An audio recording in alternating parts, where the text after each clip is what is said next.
That's okay? Okay. So hello, everyone. So to start the second round, me, Gabriela, and Renata will present our work. So our project is titled Computational Simulation of Effective Interaction in Pyramidal Cells and Mitral Cells and Purkinje Cells. These were later additions to our project. So when you think about the neurocommunication, we usually think about chemical synapses or at most electric synapses. But we cannot forget that the cells, they are not like isolated from their medium, but they are all the time interacting with their environment, in particular to electric fields that are both generated and sensed by the cells.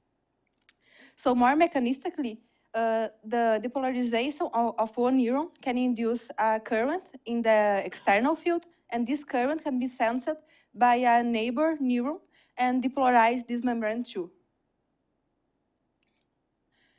But after all, why bother with this effect?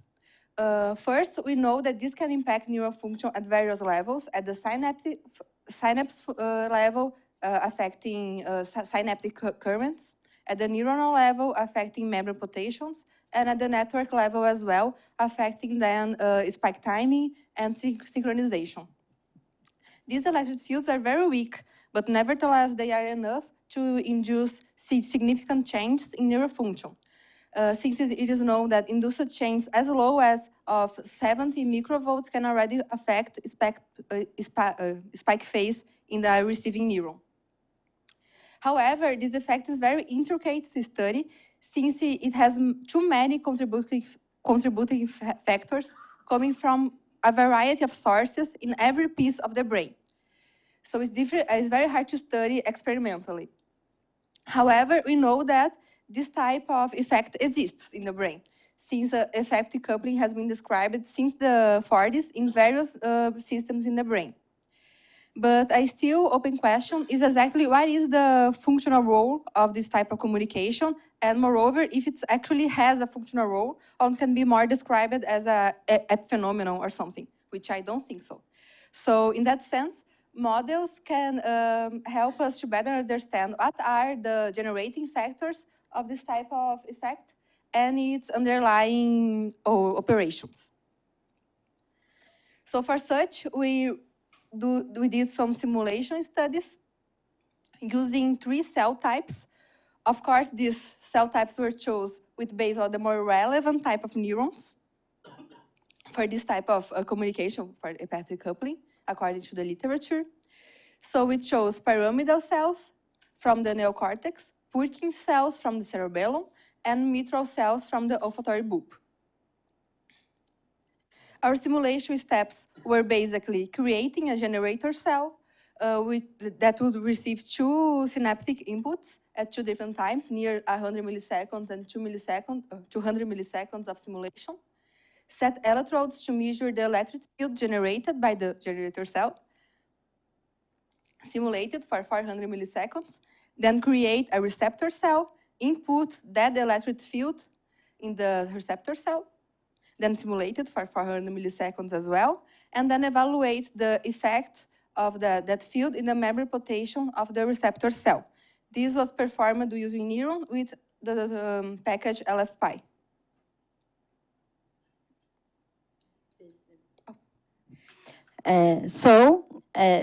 As Gabriela was saying, we do not have an already implemented tool to input this effective coupling in some network, but with LFPy, we can calculate the local field potential in any point in the space using and this field is calculated for each segment of the neuron using this current of the segment and the distance from the point. And we can add all the potentials to see what is the potential that this cell is creating in one point. And we used this tool and we calculated the electrical field potential in points that would correspondingly to the locations of the receptor cell. So we can know the electric field potential in all the locations that the receptor cell will stay, and then input this external field in the potential membrane of the receptor cell. So we did our simulations. Here's the morphology of the pyramidal generator cell. We put a synapse here in the soma, and here we can see the membrane potential changing in time.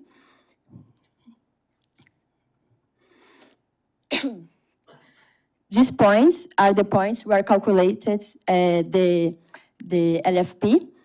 The black one is the generator cell, and the green one is the receptor cell.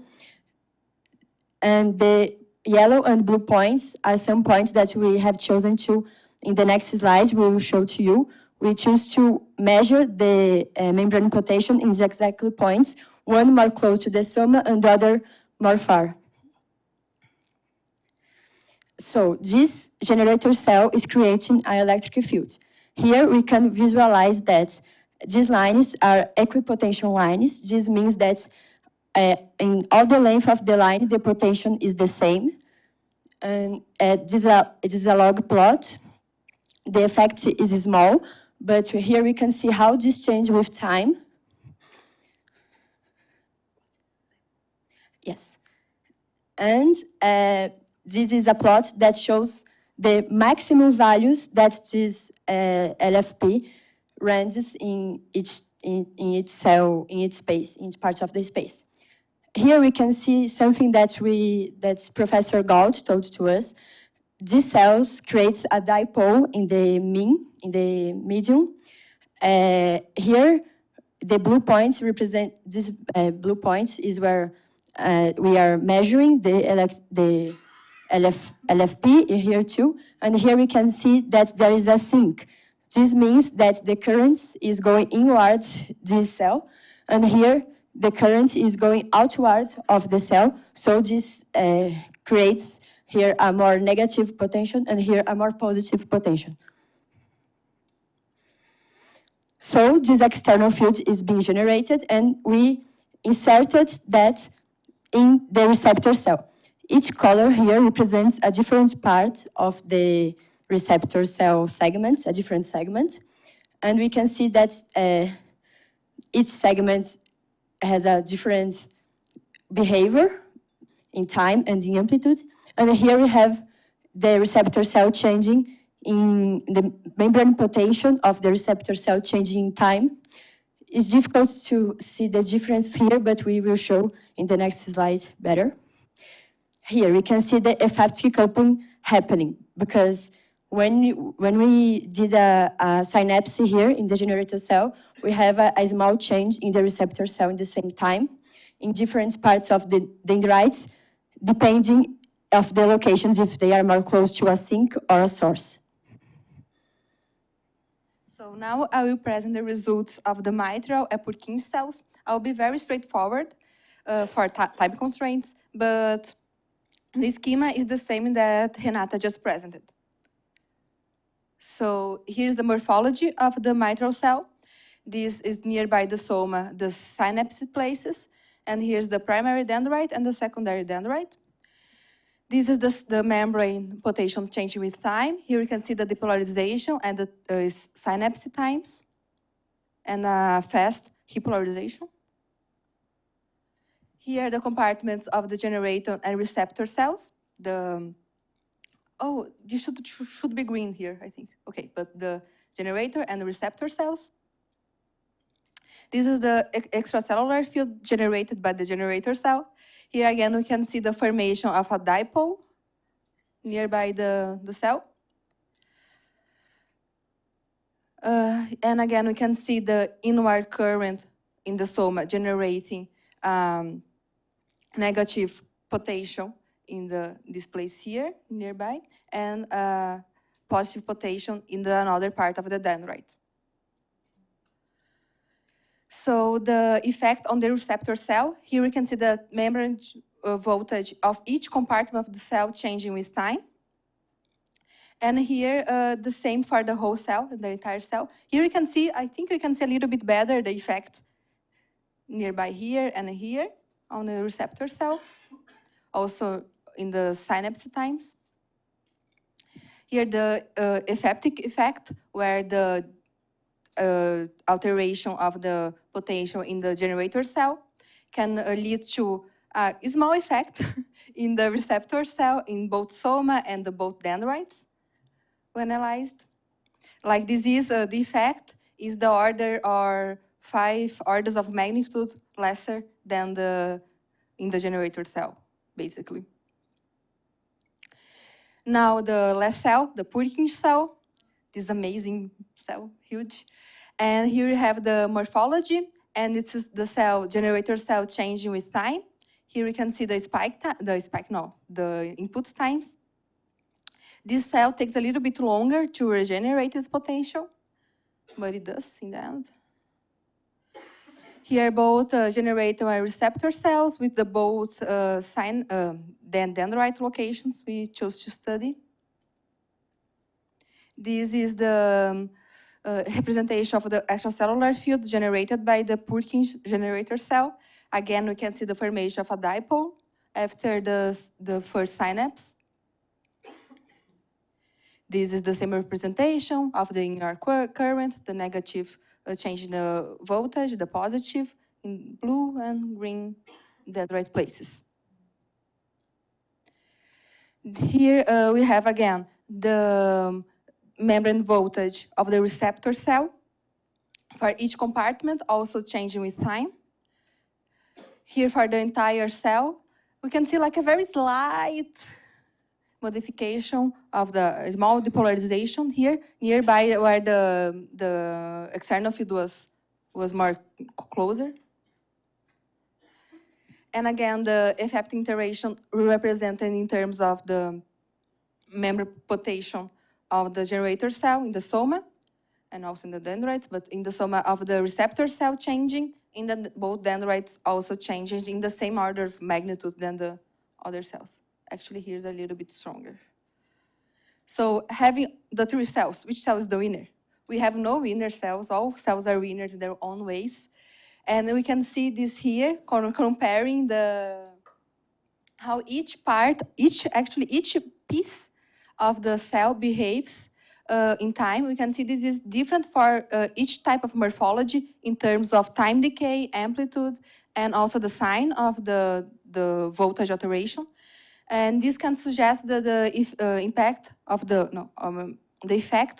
apoptic coupling can be different according to the morphologies. And the same can be seen here with the electric field that is generated by the generator cell, which has different patterns according to the morphology. And something else here? Okay. So, yes, so with these simulations, now we have some intuitions about the scales and about the morphology different behaviors, but our simulations have a lot of limitations. One of them is that we simulated just 2 neurons, so it's an asymmetric configuration that do not correspond to the reality that the cell is surrounded by a lot of cells. We simulated a synapse, but we know for the literature that most of the effects are close to the axons and because of the action potential. So like the next step that we want to do is to implement an action potential. And one of the biggest limitation is that we have just a generator cell and a receptor cell. There's no feedback between them. And so to implement a network, we had to think in some possible way to implement a feedback between all the cells. This is not so simple. I think this is the reason that we had not this tool implemented yet in like LFPy or NetPy, another simulator. But we are starting now. We want to do like the next step because this was just a small start. We are almost finishing to implement two cells. This is almost ready, but it's not ready. This is because we do not show it today.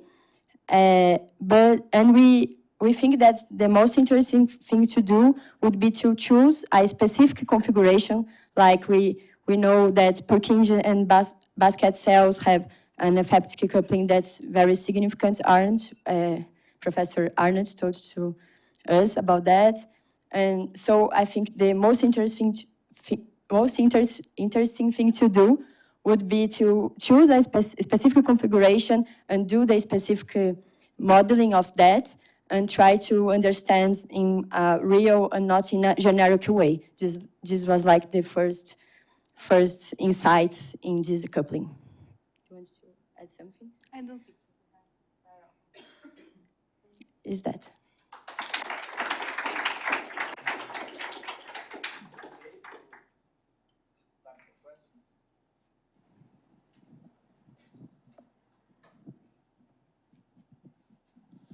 So, thanks for the nice presentation. So, I have a question. So, you simulate the effect of the field through a synapse, if I understand well. You put a synapse in the receptor cell at a given location, and you pass through this synapse the field. Is it, did I understand correctly? In the receptor cell? In the receptor cell, yes. So, no, we calculated the potential in each part, and there is a tool in LFPI that just inserts, like change the potential membrane of that segment. Of that segment? Yes. Okay, so okay, well, okay, it's a bit like an okay. So the point is that it's a localized effect, okay? So the interest of FAP3 coupling wouldn't be to study the global effect at the level of the entire cell, because in reality, you generate a field, the field is a field, in every location you have something, and then in reality, the potential of the cell is modified at every location, in every compartment. So would it be more natural to study, for example, the spiking behavior of the cell in presence or in absence of the field of another cell? So I don't know, so what type of conclusion can you extract out of your analysis on how the firing behavior of the cell will be modified by the field? Yeah, we actually would like very much to try to test this like in a network or a population of neurons, exactly to see this effect of synchronization, of like affecting spike timing between cells. But we could not implement this yet with the LFPI tool, so these were more like an attempt to try to simulate the effective coupling effect in the more singelos manner, like with only 2 cells, just to see if we can implement and see a difference. Then we can like study like more realistic cases, because of course the cell will be surrounded by many neurons, all like behaving usually like in some in the same manner, like for the same, I don't know. And so like many parts of the cell will be affected by all the surrounding neurons. So it like will be every place be affected, right? Not only like one target piece of the cell. I think something like that. Okay. At the limit, you could just use a single cell, because you compute the synaptic current and the synaptic potential, assuming that the extracellular potential is 0, and from that you input into the field like potential program, and then you could use the field generated by the cell to correct the synaptic potential that will result at the end, because the driving force will be a bit tinier. So you but could then do would that. be a more homogeneous field, right? Would like just measure like the size of the field, the amount of the field. And homogeneous, yes and no. I mean, it would be just how to say. You don't care the actual orientation, and it would just depend on where you are on the cell and where is the synaptic input. But you could look at it, but I mean, you get microvolts. Okay, so you change the driving force by 10 to the minus 4. Okay. Yeah.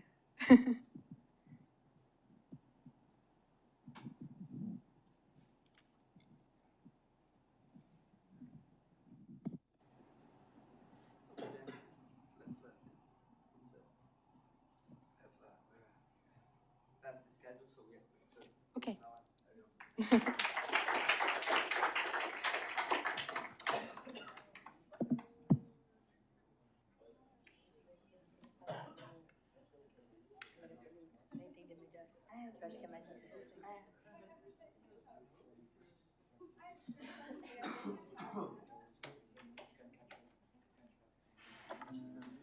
I'm gonna do this on your hair, yeah?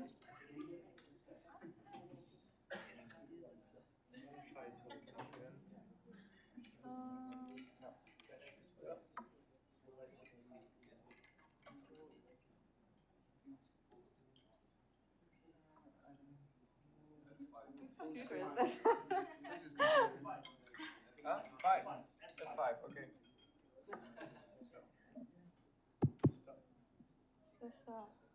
don't like this thing. Okay. Are you gonna do the? No, but you have a point. I don't like doing.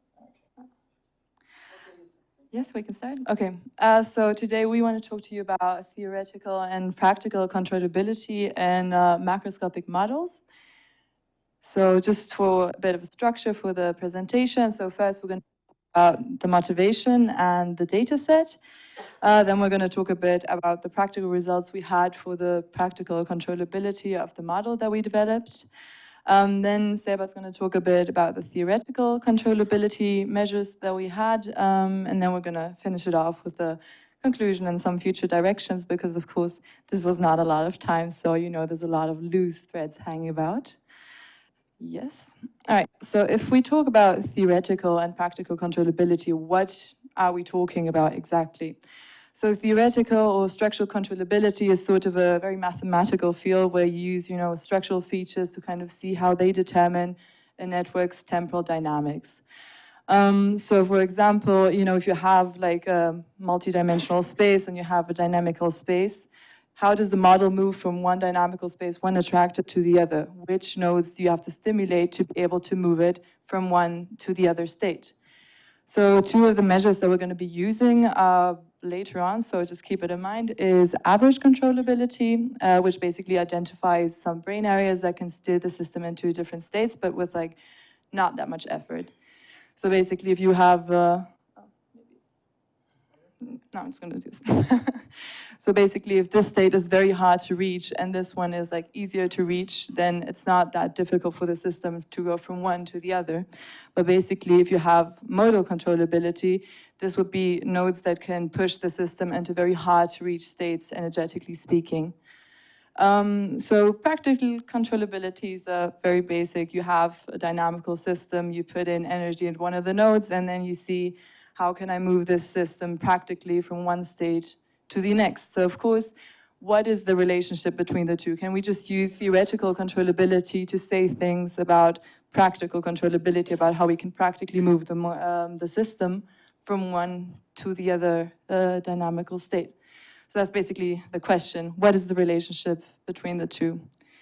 And similar to Laetitia in the morning lectures, we also found the Muldoon paper where they basically say, okay, yes, theoretical controllability can predict practical controllability. So they calculated these measures that I mentioned before in the last couple of slides. So average controllability and modal controllability. And what they did is they used a whole brain macroscopic model. They used like just a structural matrix from subjects, and they applied simulation to it. And so, okay, if I stimulate this, how large is the functional effect in terms of like the functional connectivity? And they found some like nice correlations. So here we have average controllability, and here's the functional effect.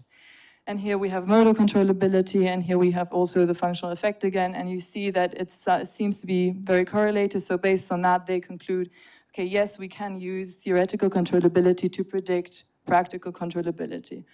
But of course, you know, that's not the end of the story, because the way they tuned the model was in a very low energy, low dynamic state. So in a way, it's not as linear, non-linear as it could be, because the Wilson-Cohen neural mass is, like, as we will talk about later, it's a very non-linear model. But they kind of put the G parameter, the global coupling parameter, quite low, so that there's not as much dynamics as you would want. So our idea was, okay, if we put it a bit higher, if we have a bit more dynamic behavior, does this relationship still hold? Yeah. Okay, so this is basically just our data set. So it's resting state fMRI. It's a 3 Tesla scanner with a repetition time of 2 seconds. We have 68 brain regions and like roughly 8 minutes of resting state. And we just did it for one human subject because of time. So we also have the structural matrix, and just to like visualize what we have as data, you know, on the left corner, we have the human structural connectivity. So how connected are two regions structurally. Then we have just an example of a couple of regions for the resting state Bose signal. Then we also looked at, you know, you have the functional connectivity where you have correlation of regions times regions. So you basically look at the time series and look at how similar they are for each region. And we also have the dynamic functional connectivity, which is basically you take windows and you look at how similar they are over time. So what's very common is that you have sort of like blocky structures. So of course, if you know things are very close to each other in time, they will be very correlated because of autocorrelation of the signal. But if they're further away, like you see some states popping up again, and that's why you normally get these blocky structures in fMRI data. So, in our case, as Muldoon used, we use the Wilson-Cohen model. The important part is this one here. This corresponds to the excitatory population equation, okay? But this part here corresponds to one local parameter that is P. It's kind of the input that you put on each node.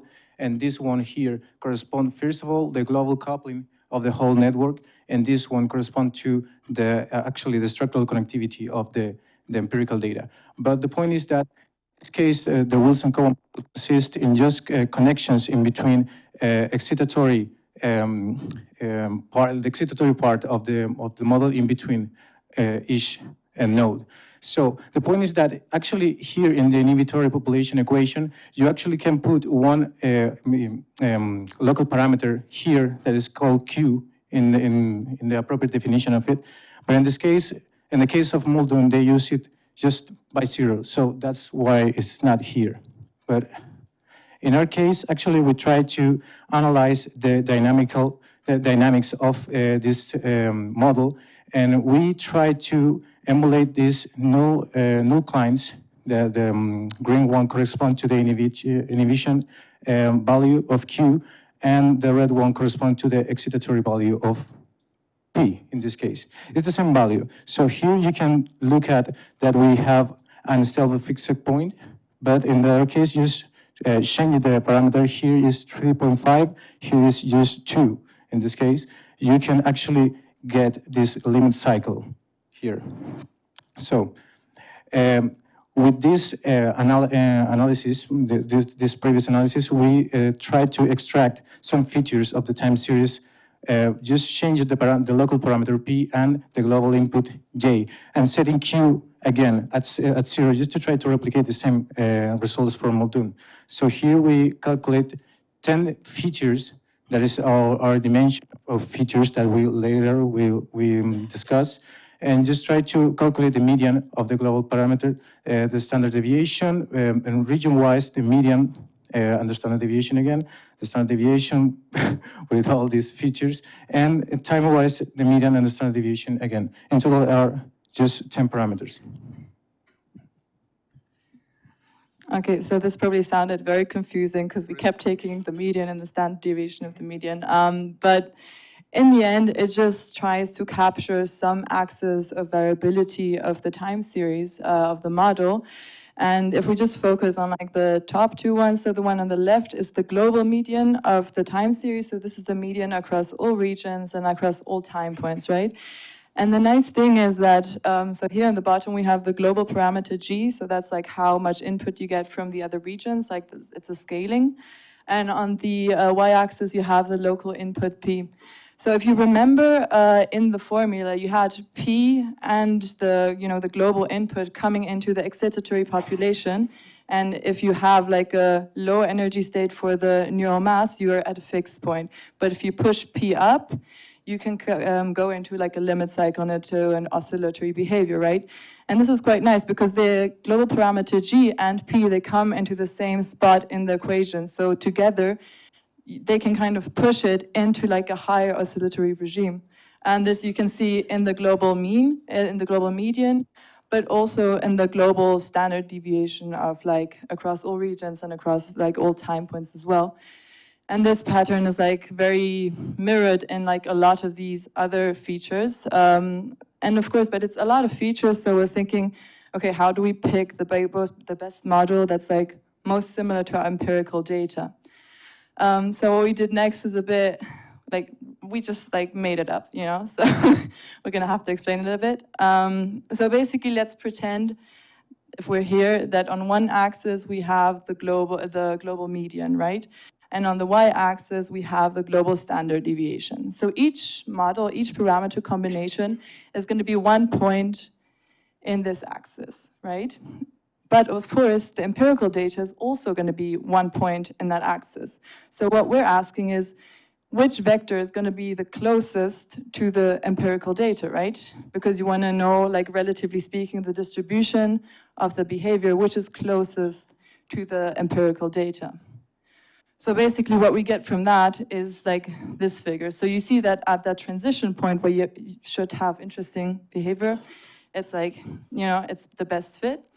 But unfortunately, if you look at, you know, FC, like we took different points. So model 1, model 2, model 3, they look quite similar also in terms of distribution. And for FCD, the same thing, like you do not have this blocky structure at all. So we did not manage to like reproduce a very nice dynamical model. So we also did not have the time to put in stimulation, because we would have gotten probably the same results as we'll do it all, because there was not really interesting, nice dynamics.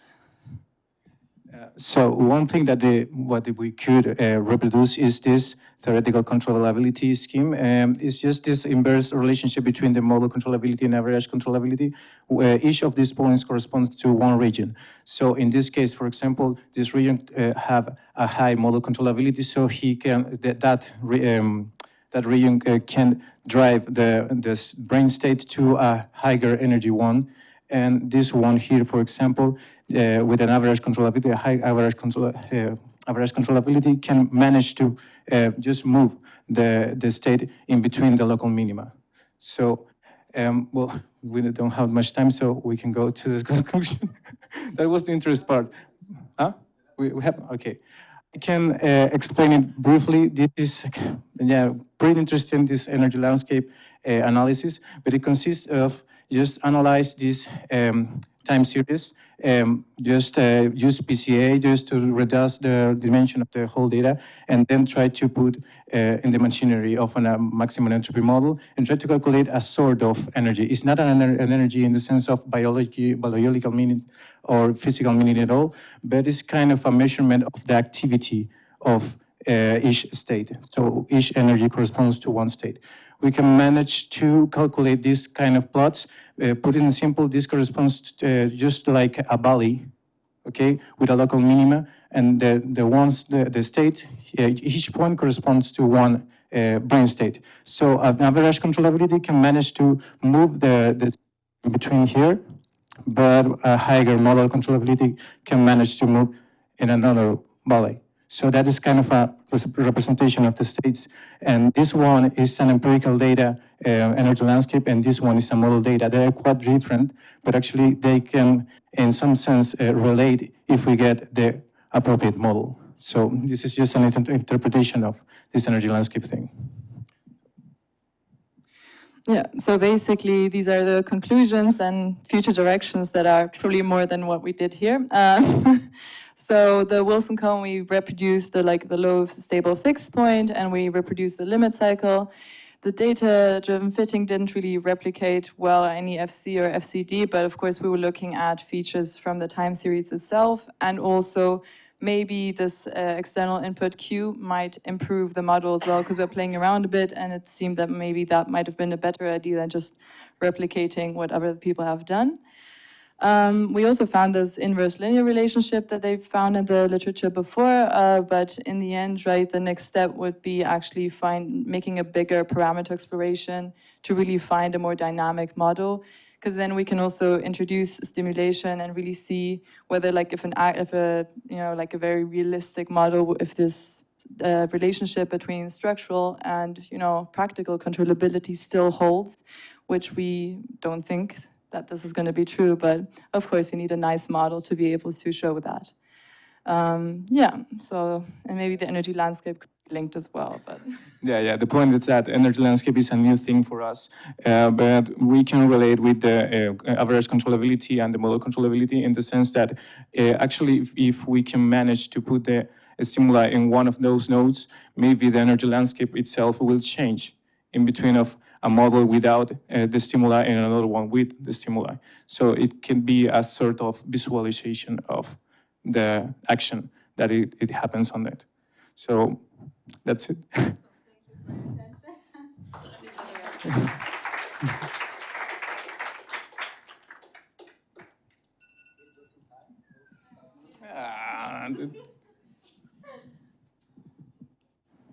So any questions?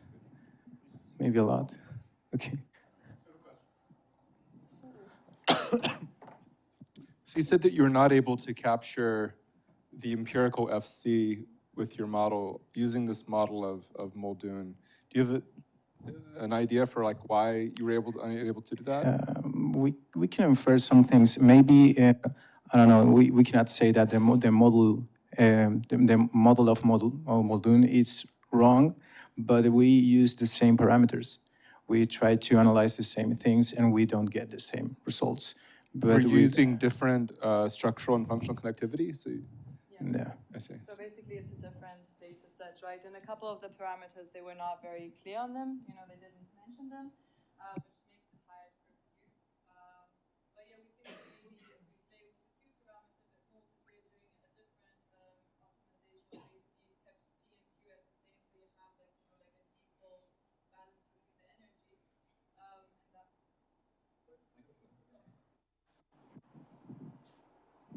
So basically that we had P and Q at equal strength, and that actually gave us a nicer fitting in terms of Kolmogorov-Smirnov distance from the FCD, but it still didn't quite reach, like the nice things that we see, for example, in the DECO papers. So maybe we could also just try a different model that actually has the ability to replicate FCD, because in the end, we want to, this is a general statement. Is this very specific to that model? In the end, you just need to falsify what they claim, right? So. Maybe. I have two questions from Rodrigo Cofre. He wants to know how to compute average and modal controllability. Okay, that's one question. The actual math. Well, I can show him. Yeah, but it depends. For example, just put it as simple is just taking the sum of the diagonal of one of the metrics in this case, of the structural connectivity, that is for the average, and from the model one is a completely different math. But actually this is supported with a bunch of work, and the point is that we could replicate the same thing with our code. So it's the same behavior, and that's the point. I can show him. I can show him what it is. And another question that he has is the Wilson-Cohen, they're coupled SDs, so are the stability properties robust under noise perturbations? Does he mean like noise perturbation in terms of that we introduce noise, or just generally having noise in the model? So if you say generally not having noise in the model, again, we try to follow the publication and the noise was very, very low. So that's another parameter that you could play with to maybe get a more dynamic model as well. But in the end, they used the model as they had it. So we thought, maybe we should do that as well, but maybe not. Actually, in question, it wasn't so much difference on the final result. So, no, it's okay. It's just that. Rodrigo wants to know. Okay. No. Well, in this case, we actually higher the value of the noise, and it wasn't so much difference about it. So. We played with actually almost all the parameters that we could play, not the biological ones in some sense. Yeah. It was sequential optimism. Yeah, sequential. Yeah, it was rigorous in some sense. Yeah.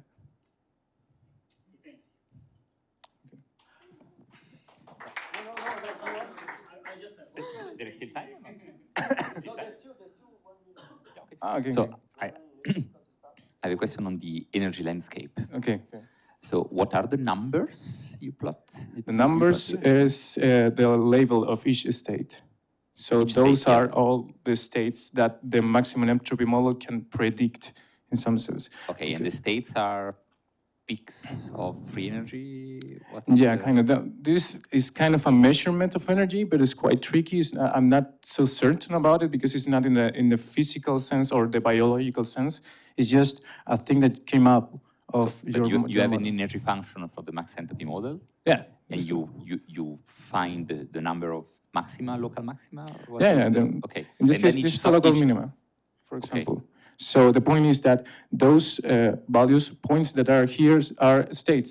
So we Okay, configurations. configuration Okay, states. I see, yeah, okay. with And then- different energies. And you don't have all the configuration, you just have the closest one to the meter. Yeah, Oh, yeah. okay, Actually, I see. there is a way. Actually, I cannot reproduce it verbally, but there is a way to calculate this kind of graphs Okay. and interaction graph too.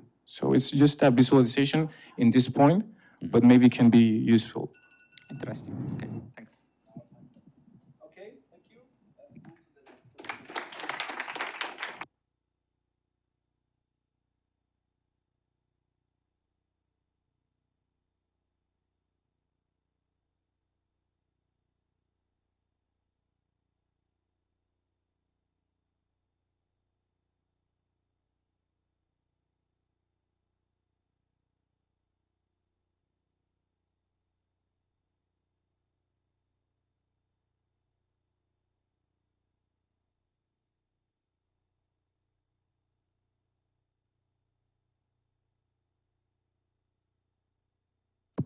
Okay.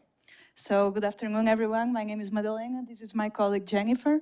And our work is the propagation of LFP signals in a reward task in which we propose to simulate the propagation of activity in the prefrontal striatal network when there is a reward signal. And so we wanted to do this in a big part because I never worked with models before, she never worked with biological data before, and so we decided that we should both learn a lot of things. And so we had this data from animals who had electrodes for local field potentials in the caudate, nucleus accumbens, prelimbics, and orbitoprefrontal cortex. And these animals were doing a task that we do a lot in my lab, which is the variable delay to signal. It's an impulsivity task in which the animals learn that if they wait for a light to turn on and then they do a nose poke, they are rewarded with a sugar pellet. If they don't wait until the light turns on, they are punished with a timeout. And they do this for 10 trials of 10 sessions of 100 trials each. And therefore, by the time we are analyzing, which is in the last session, they already know what they are doing. So when they do a correct nose poke, they immediately hear the motor turning and the reward being delivered. And so there is a reaction of the local field potentials in this circuit, which is very associated with reward. And so these are basically the LFP data that we aimed very hopefully to reproduce. This is the prelimbic, nucleus accumbens, orbitofrontal cortex, and caudate.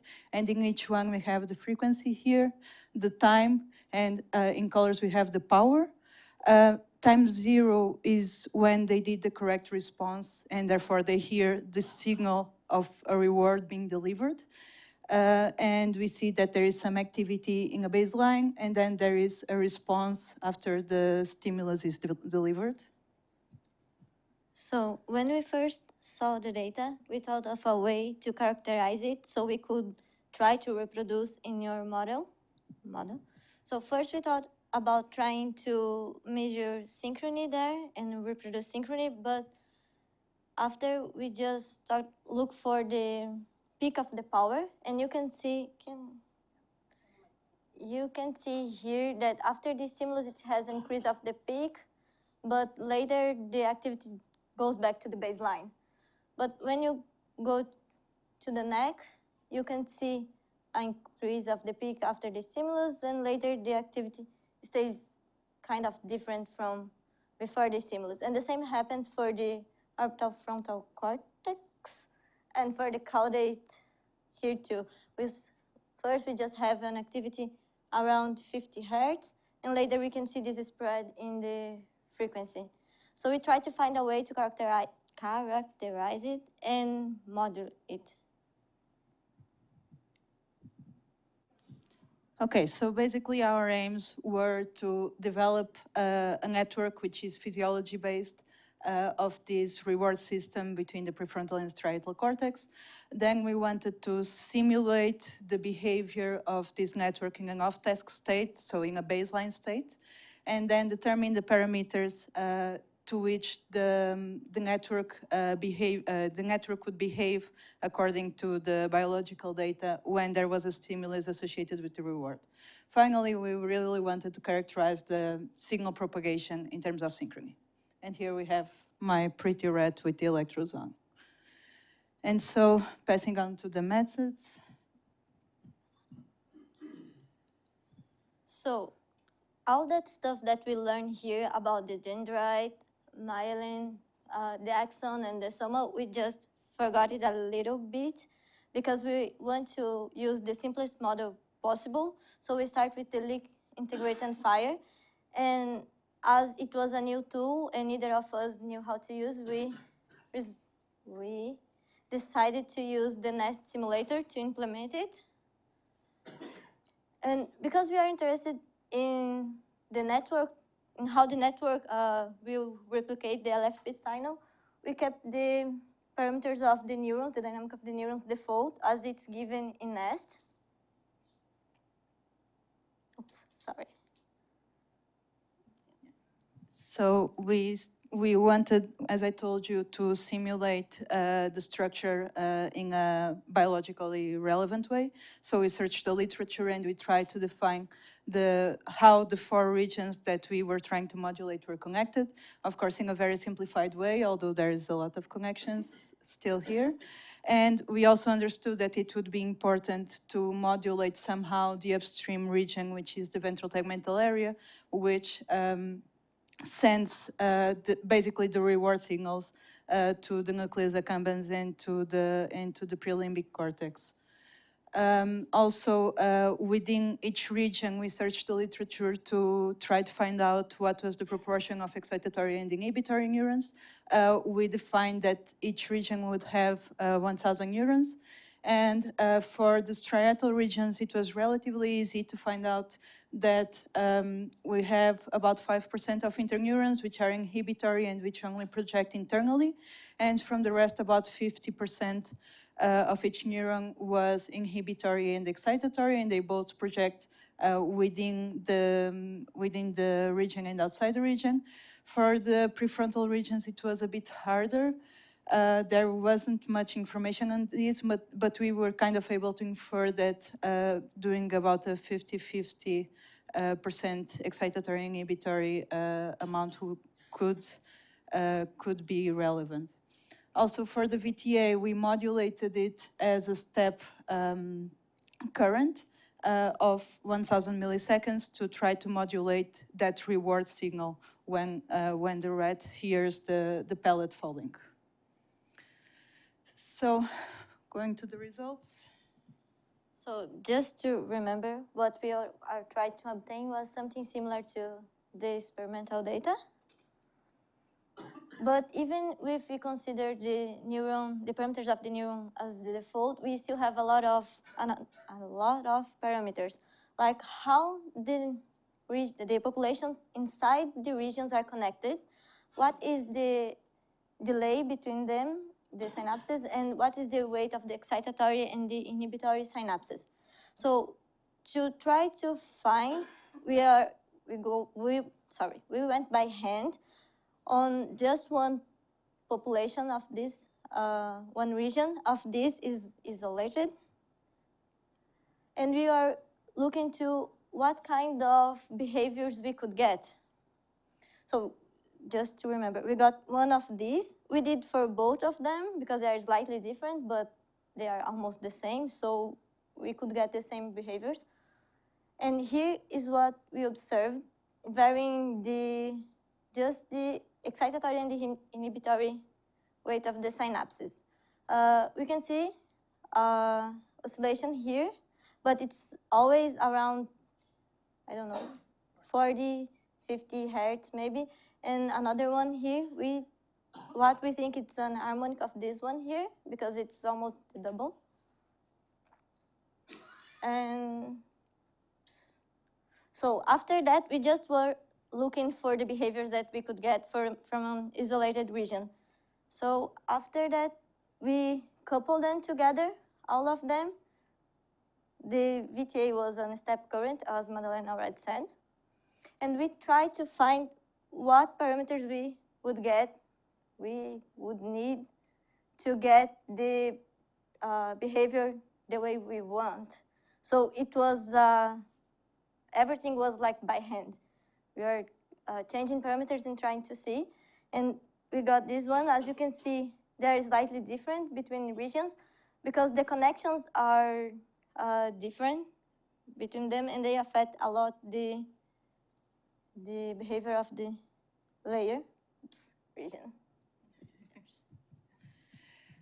So then after we determined what would be the correct weights for excitatory and inhibitory transmission, we still needed to know how these regions would be connected to each other in terms of the delay. So we went back to the data to try to find this. And so we looked at the main frequency of each of these regions, and we tried to determine after the stimulus when there was a peak. And so we determined the delays between the stimulus and the activation of each of these regions. And so we determined the delays between the regions like this. And then again, we needed to modulate the excitatory and inhibitory weights of the transmission between these regions.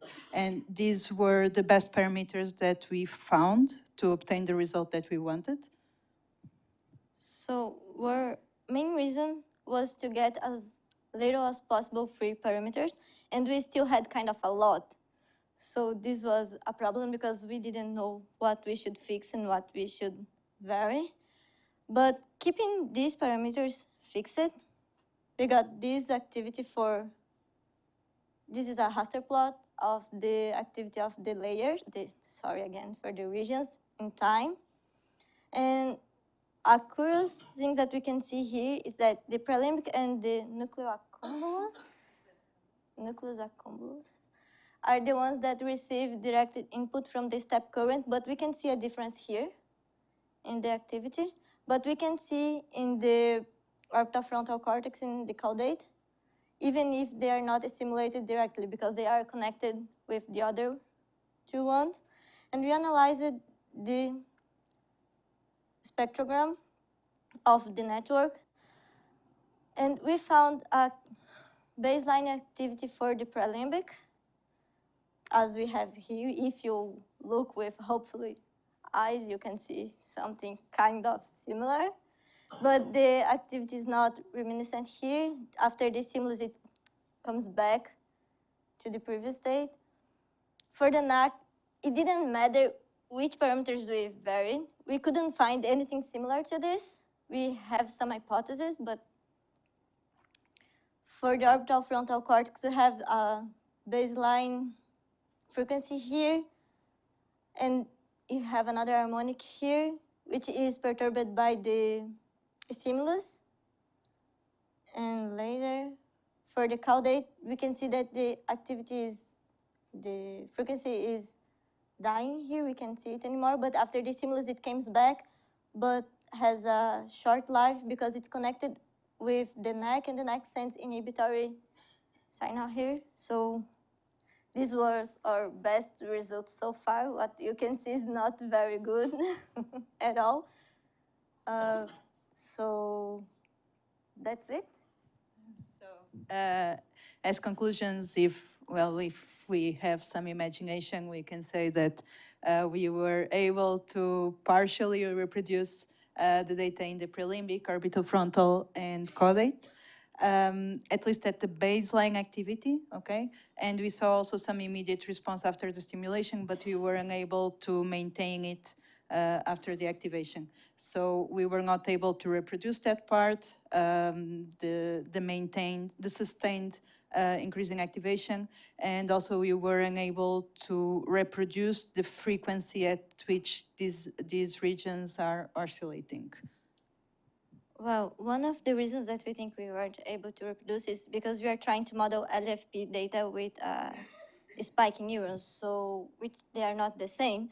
But we saw later after we sent the presentation that if we increase the population of the neurons, we have better results, but we are afraid that we couldn't simulate before. And so we have a kind of perspectives to explore better the parameters that we had in the model, like include different populations of neurons in each region because they don't have the same size. So we thought about changing the proportions of the population between one and the other, and of course, increasing the amount of neurons.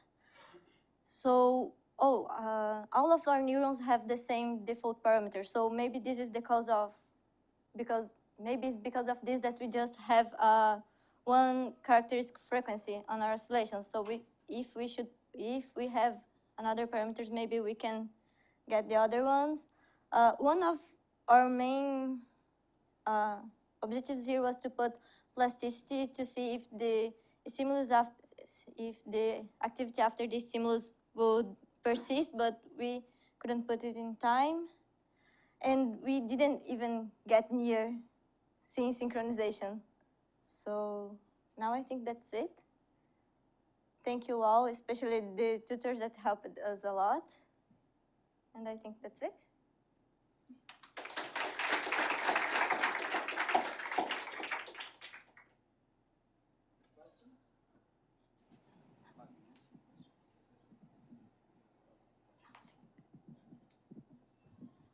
Concerning the delays between the regions, experimentally, can you use your electrodes to stimulate also? Sorry. No. No, I was just thinking naively, if it was possible to use the recording electrodes to stimulate, you could give a sharp pulse at one location and then see the sharp. No, the system that I use does not allow that, and Okay. even the electrodes they are not appropriate for stimulation. Yeah.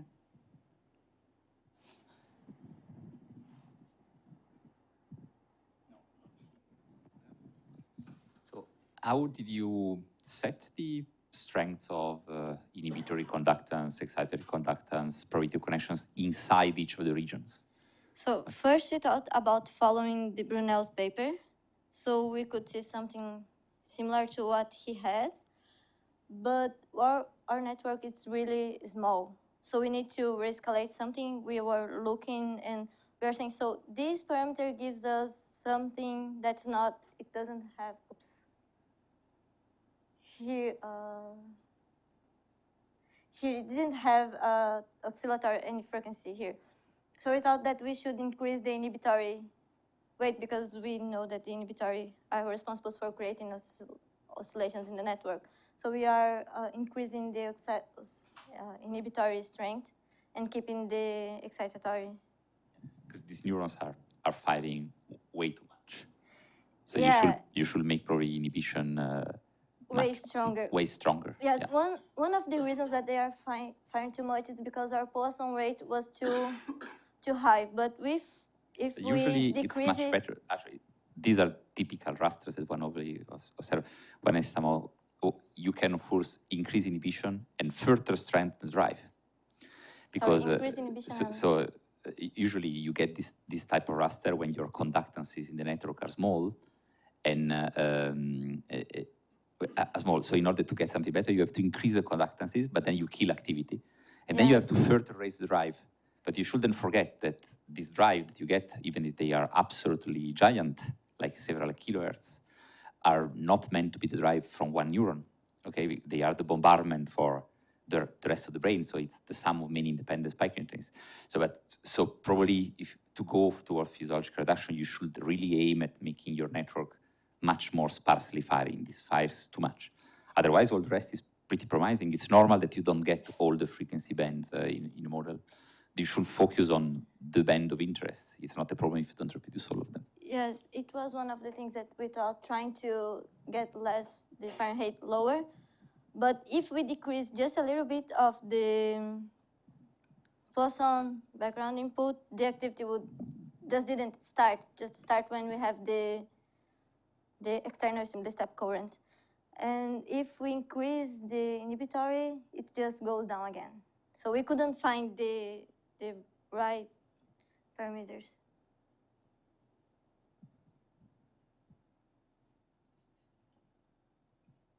No, that's it.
Can we start?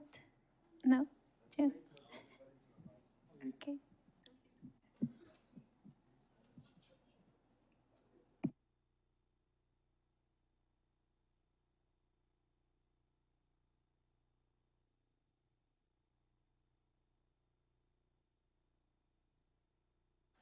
So hello everyone, I'm Anna, he is Matthias, and we choose to work with a cortical circuit simulation with a focus on a cryptogenic epilepsy case. So the cryptogenic epilepsy are related to an acknowledgement of the causes that epilepsy. So there is a misunderstanding that this concept, because there are many researches that relate the cortical malformation that one of the cases that develops this epilepsy. So we focus on the focal cortical dysplasia that characterized by dyslamination of the cortex that this scheme shows, as well as the great white matter barrier losers, and to micro configuration, more specific hypertrophic pyramidal cells, dysmorphic neurons, gliosis, bion cells. So there are disarrangement of the cortex. These malformations are important because most of the incidents affect on the childhood, and the 27% more or less of the childs with this type of dysplasia, the type 2, develops chronic epilepsy, and the process behind of this epileptogenesis are misunderstanding also. So the epileptogenesis are suggested like a result of the sum of many processes in the time. So in minutes, these researchers suggest that they maybe by ion channel activation and translational changes, the neural behavior change by inflammation or neural death, and in weeks, both of those changes may be create a neural reorganization and neurogenesis as a consequence an emergence of spontaneous seizures. So the cortical dysplasia are described only by morphology, but the physiological way of these malformations works are unknown at the moment. So for that, our proposal is to simulate different degrees of disorganization in the brain to emulate focal dysplasia and observe this result of our dynamics with the experimental results that we have at the moment. Okay, so how can we generate this kind of dysplasia? Well, for starters, we need a control case in which to compare a normal brain. So we use a ready-made model of the motor cortex in mouse developed in NetPine, a program we all saw a few weeks ago, developed by Salvador, the creator of this program. And on top of this control model, we will generate different kinds of lesions of modifications and see if the resulting changes in behavior match our expectations for a epileptic cortex. The way the model is structured follows the same morphology as in the motor cortex. There are several layers, and each one has certain populations of cells with different characteristics. These cells are modeled as Izikevich point neurons, so we won't take into account factors as morphology and dendritic expansion. In this figure, we see that Salvador used a more detailed model for two kinds of populations we want. We will use Izikevich model for the entire model and for other dysplasias.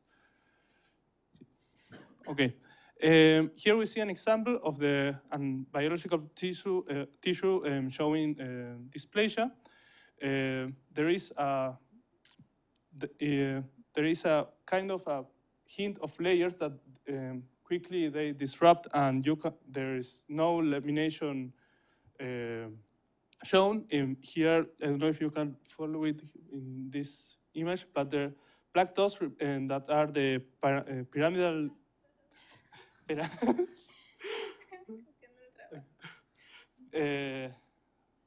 Okay, now I have the control. Here we have pyramidal neurons distributed along several layers, more than you found it in the normal case. So to model that, in the first approach, we will change the number and position of some of the cells in layer 5. Specifically, we're going to diminish the population of these three cells not these trees, yeah, the one in red, and we are going to increase the population of the interneurons in the layer 5. In the second dysplasia, we're going to build it on top of the first one, so each model is going to have more lesions or changes than the previous one. For the second dysplasia, we're going to lower the threshold voltage in the fast spiking cells. Why we do that? Because we want to reproduce the characteristics of hyperexcitability of the epileptic cortex, and so in this way we can make these populations spike more and with a higher frequency. The third dysplasia is going to be the third dysplasia is going to be also to change the threshold voltage, but in this case of the low threshold spiking cells, but we're going to make it higher. The reason is that these type of populations, they have the role of communicating information between layers. So if we can reduce its activity, we expect to impair the flow of information between populations. Okay, that's it.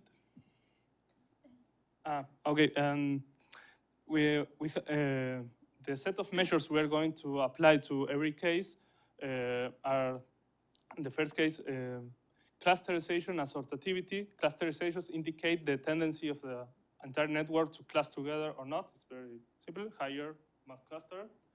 And the assortativity measure indicates the preference of connections that each cell has to another set of nodes. We are going to also measure the synchrony in the spontaneous case, because we expect a higher synchrony between certain regions of the cortex in the epileptic case. And we are going to apply Grangel causality. This is a way to infer how information is flowing from one place to another. It gives us a sense of direction of information between the several parts of the cortex. Okay. So beginning with the results, we like to show the raster plot of the cells. In the axis J, we have the total of the cells of the model in the control case, and in the dysplasia, as Matthias says, we decrease three population types. As for that, we have a hold of the spikes in this case that concerns to the layer 5. Yes. So only for remind for you, our layer preferred with this model is the layer 5 for their importance in the cortical circuits of the transmission information in the motor in the motor cortex.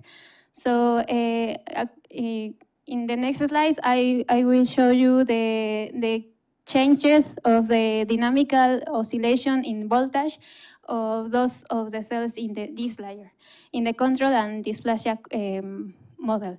So in control, in the somatostatin interneurons in the layer 5B have this oscillation. So in the dysplasia, we have an increment in the oscillation and as well as the amplitude. And we know the same pattern, but in another way in intracephalic neurons in the layer 2-3, and more abruptly in the pyramidal tract in control versus the dysplasia. So in that way, we know that we perturb this system. So in the case of the Grangel causality figures we made, this is showed in a spectral way. This is frequency, this is the Grangel causality. And you can see that in the control case, there are specific frequencies that have the higher values. There are very definite peaks. I don't know if you can read it, but this is the somatotensin cell and the pyramidal cell in the layer 5. From the somatosensory, there are definite peaks, and from the pyramidal cells, you only have modulation in the lower frequencies. You can see very distinctive changes between these values across the different dysplasias, and one very important characteristic is that we start to lose these very different peaks.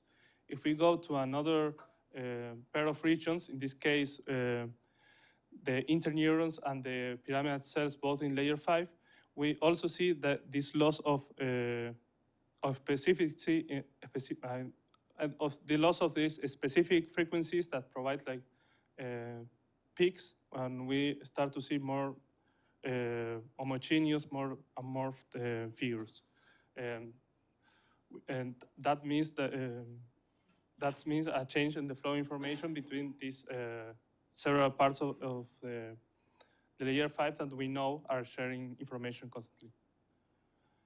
In the case of the synchrony, a lower number means lower synchrony. We see in these pair of regions, we compare the pyramidal neurons with entire layer 2 to layer 2-3, and we see an increase in the synchronous activity between the control and dysplasia cases. We also see that between the pyramidal cells and the somato and the SOM cells. So we have an increase in the synchrony between these two populations, as we expected. But in this third case, we have a loss of synchrony that can be explained by the inability of these two. One of these populations is expanded through a greater region, so the interaction is not as strong as before. And so it's kind of expected that, at least for us, that the synchrony is lesser in this case.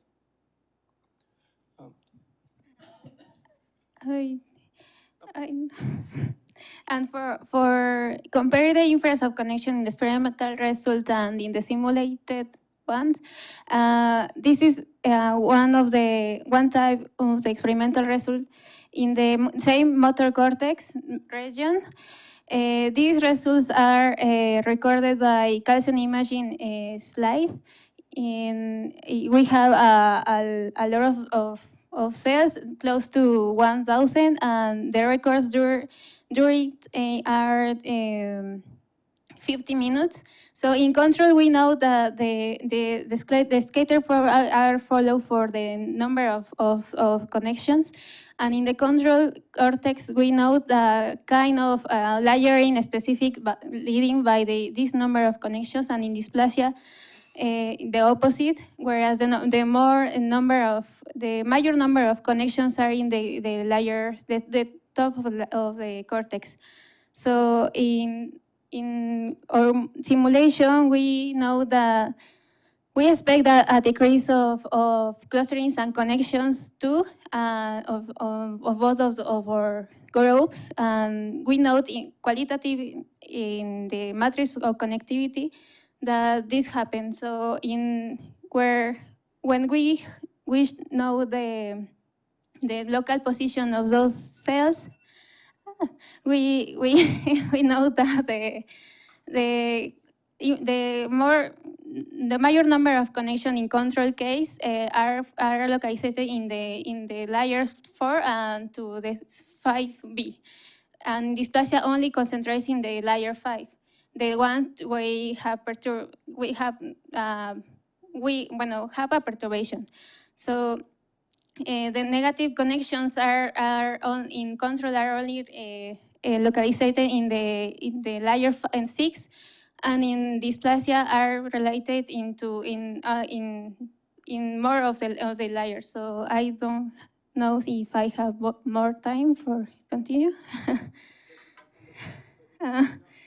So for characterizing a little more this kind of connectivity, we measure a network matrix, a cluster coefficient, and a sortative coefficient that as Matthias said. These coefficients are related to the topology and preference of connections of the networks. And we expect that the control networks have more cluster coefficient and this sortative coefficient, and that if the networks are disassortable, the coefficients are negative. So in this case, we obtain this value related to the experimental results, and in dysplasia, we expect the opposite. So our model match with experimental results. So in conclusions. Okay. In conclusions, we by making modifications in our control model, we got changes in behavior that matched our expectations of a dysplasic brain. this was an exploratory analysis for part of us, so there are a lot of things that can be done. And the first change that we can make is to perform a larger simulation, and we have only 10 seconds with like 300 neurons. For example, in the experiments done, they were measuring 1,000 neurons for 15 minutes. So we asked for Salvador, and now we have a way to increase the simulation, and that's the first step to see a more developed behavior. We can also add compartmental models to investigate the inclusion of dysmorphic cells, and also add a new kind of population. These called balloon cells, and are characteristic of this type of dysplasias. It's a new type of neuron that matches no other. And we can, of course, consider more epilepsy markers to see more dynamic properties of our model system. And that's it. And we want to acknowledge Antonio for this school. It was a great opportunity for us to get in touch with each other and distinct disciplines and way of thinking. It was a great experience. And we want also to thank Salvador that not only provide the control model for our project, but he also helped us with the problems that came out in the process.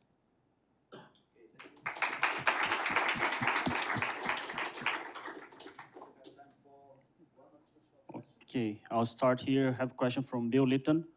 For the second dysplasia, I think you reduce the threshold for the fast spike or PV cells, making inhibition stronger, but why did that not reduce epileptogenesis? That was his question. Did you understand? I think this is... We try to make combinations for understand the process is a new characteristic of behavior. So we don't know in reality what happens inside of the malformation. So we try to experiment. So we make changes. There's no much experimental data of what happens to every population and how their connections change between, in this case, in this type of dysplasia. It's a very new thing. So basically, it was like exploratory. We changed some things that we thought would be better and some not. Some changes of the distribution of population are in the literature, but some not.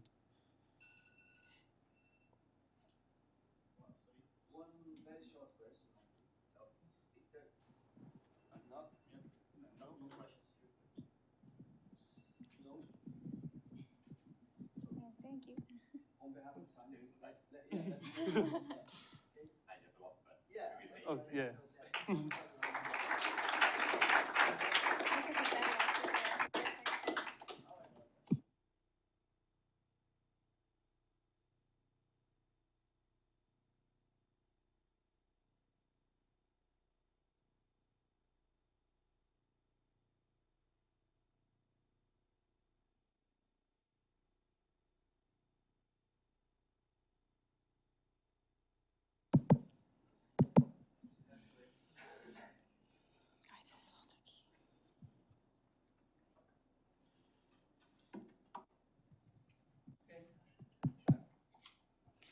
Hello, everyone. I'm Luana, and he's Tawan. And this is our research project about the computational model of the basal amygdala in fear and extinction memory. Well, the neural circuit involved in fear memory in women and mice brains display some similar functions. This region that include the prefrontal cortex, hippocampus, amygdala, and others display some important adaptive response. But dysfunctions in this circuit can lead to neuropsychiatric disorders. As already told before here today, The Pavlov fear conditional is a model widely used to study fear memory in animals. Well, here in the context A, during the conditional process, the animal learns to associate a CS, for example, a cue, like a tone, with an aversive stimulus, a food shock.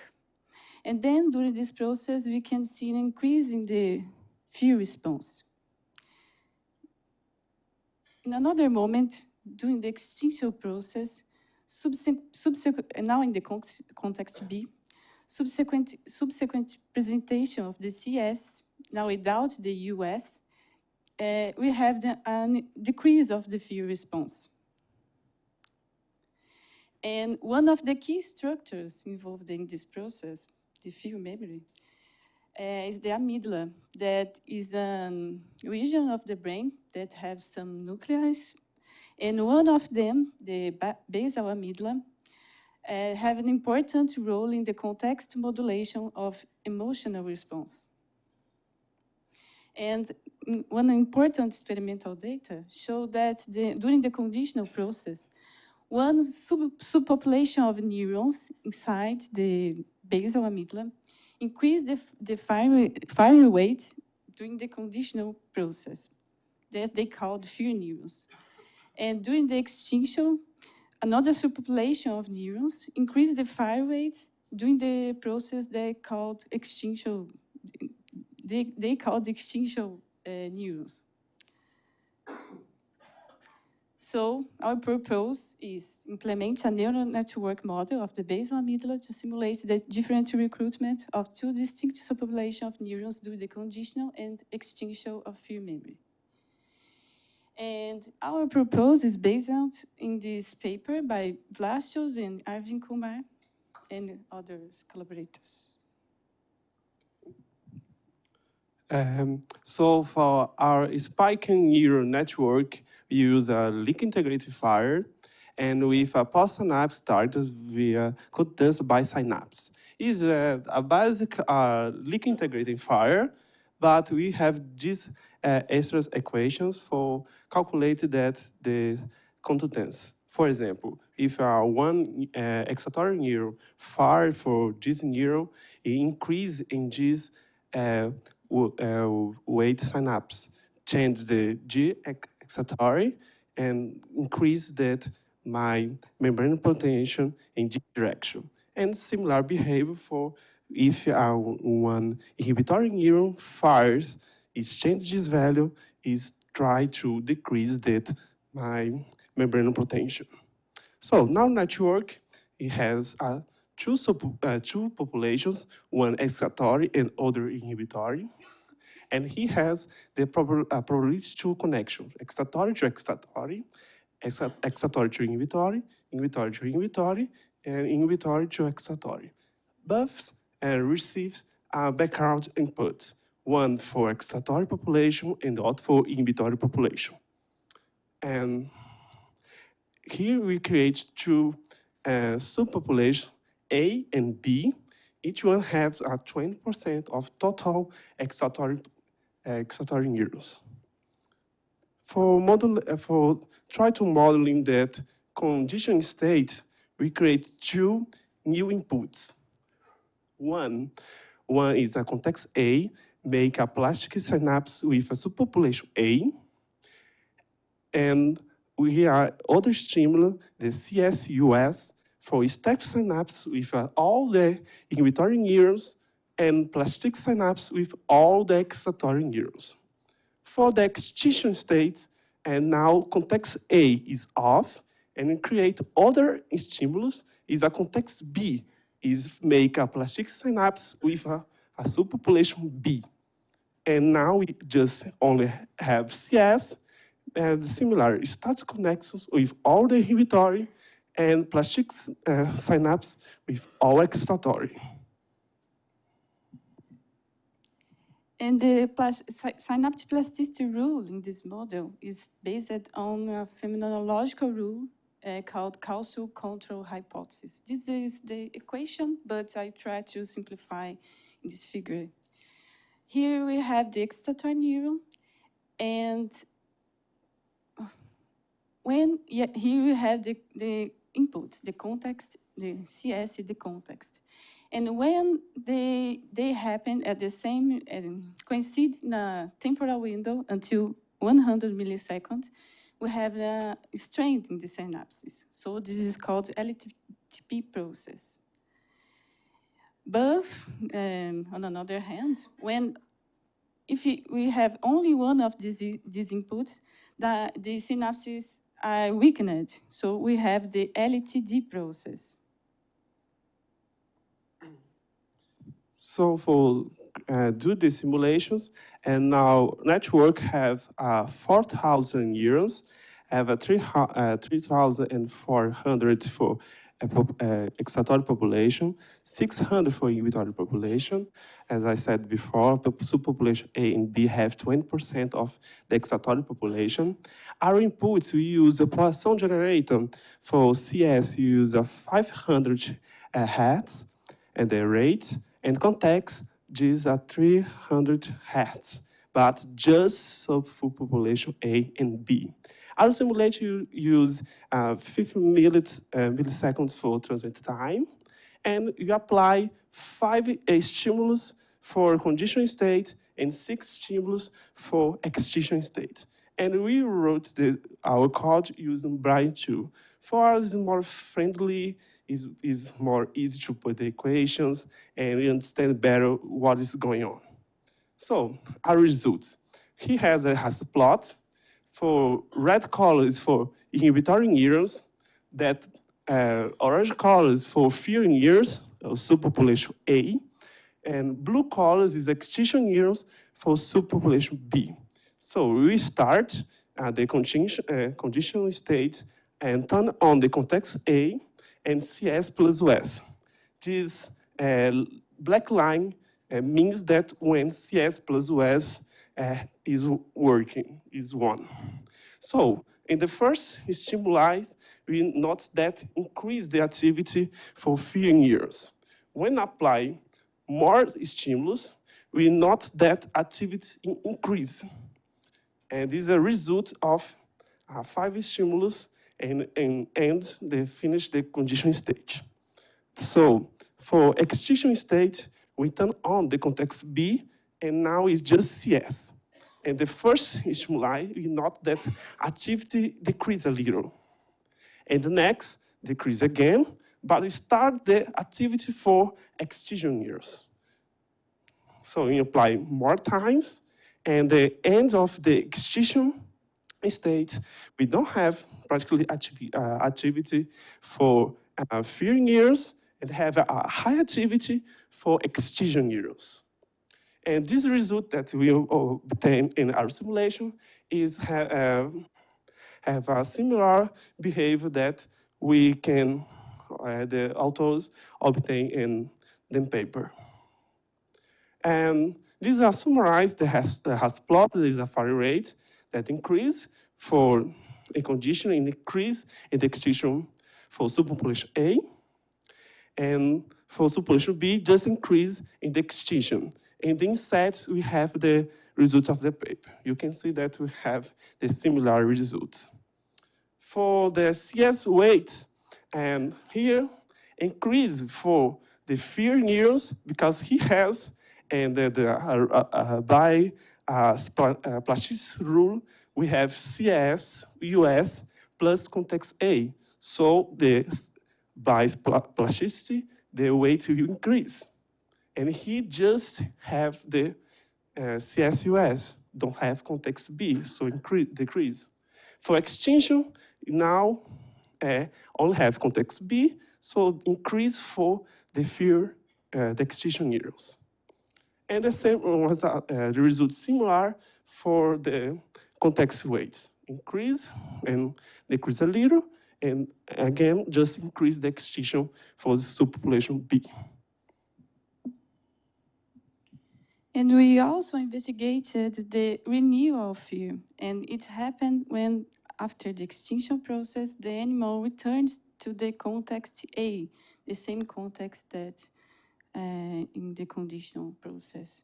So here we can see that we have an increase of fear behavior. And here in our simulation, we can see an increase in the activity of the few neurons after the condition, extinction process, in the first stimulus, in the context A and with the CS. And here, we also can see in the far weight increase of the activity in the few neurons when compared with the extinction neurons. And this is the result of the paper. Here, the renewal, here, the far weight. We could take some similar results. Okay, so our last result, we changed the network connectivity. We increased these values because, and have some studies that say that in basal amygdala, the neurons have a high connectivity. So we change this and come back to the simulations, we can see that that in the last apply the stimulus, we note that the neurons start to fire together. Let's look more close. Here you note that now you have a short time of silence. If we calculate that population activity, when apply the CSUS, you note that have behave like oscillations. So if you when calculate a power spectrum density, we note that have a peak and around the 50 Hz. This is make part of the gamma range. And the result is very interesting because when other studies show that when they study the population activity in basal amygdala and find the gamma oscillation. And in the paper, the authors change the connectivity and show the gamma oscillations too. Well, by conclusion, we have the context-related aspect of fear and extinction memory are partially stored in basal amygdala and provide some explanation for the fear response. And we also see the extinction training may mask previously acquired fear memories and thus provide some description for the renewal. And when we can see that high connectivity show that in our population show that gamma oscillation is a good because it agree with experimental data. So this work this project. We have some difficulties because the paper don't have much information, don't have the values of parameters, don't describe practically nothing about the simulation. So these are really some hard working, and we think to try and publish or resize with the results. And so is our work, and we would thank our LASCON organize the LASCON tutors, and thank you everyone for your attention.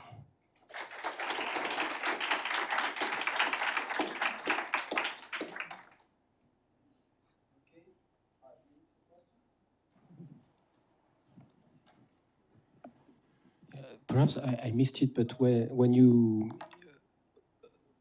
why aren't the extinction neurons also responding more during the conditioning period? Because, I guess this is a good slide. And here the plasticity has this rule that, and we have CS in context, the synapse will increase. But for subpopulation B that represent extinction neurons, you don't have the context on for the conditional state. Just for subpopulation A that represent a few years. So because these and our result, and I'm sorry, here. So because this for subpopulation A, you have CS, US, plus context, the synapse increase. But subpopulation B, just early CSUS. So the synapse will decrease. Okay, so the context is a supervisor that essentially turns on plasticity or turns it off. Yeah. Okay.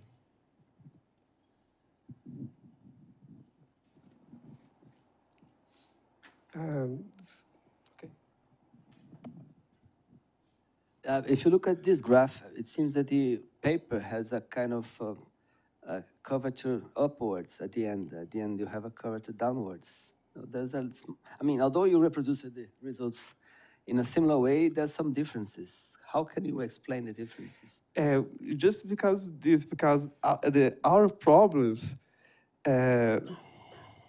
here, and because you don't have the how control about that the conditional initial condition about the paper, don't have the values. We just by hand we try to find the parameters. So in general, we don't reproduce exactly the result, but a similar behavior that the authors obtain the paper. So is one is of critics about this paper. It's a good paper for you understand what's going on about the biology, but if you try to reproduce, you don't can. And we to think a lot to the tutors because we have a lot in this. It's our project.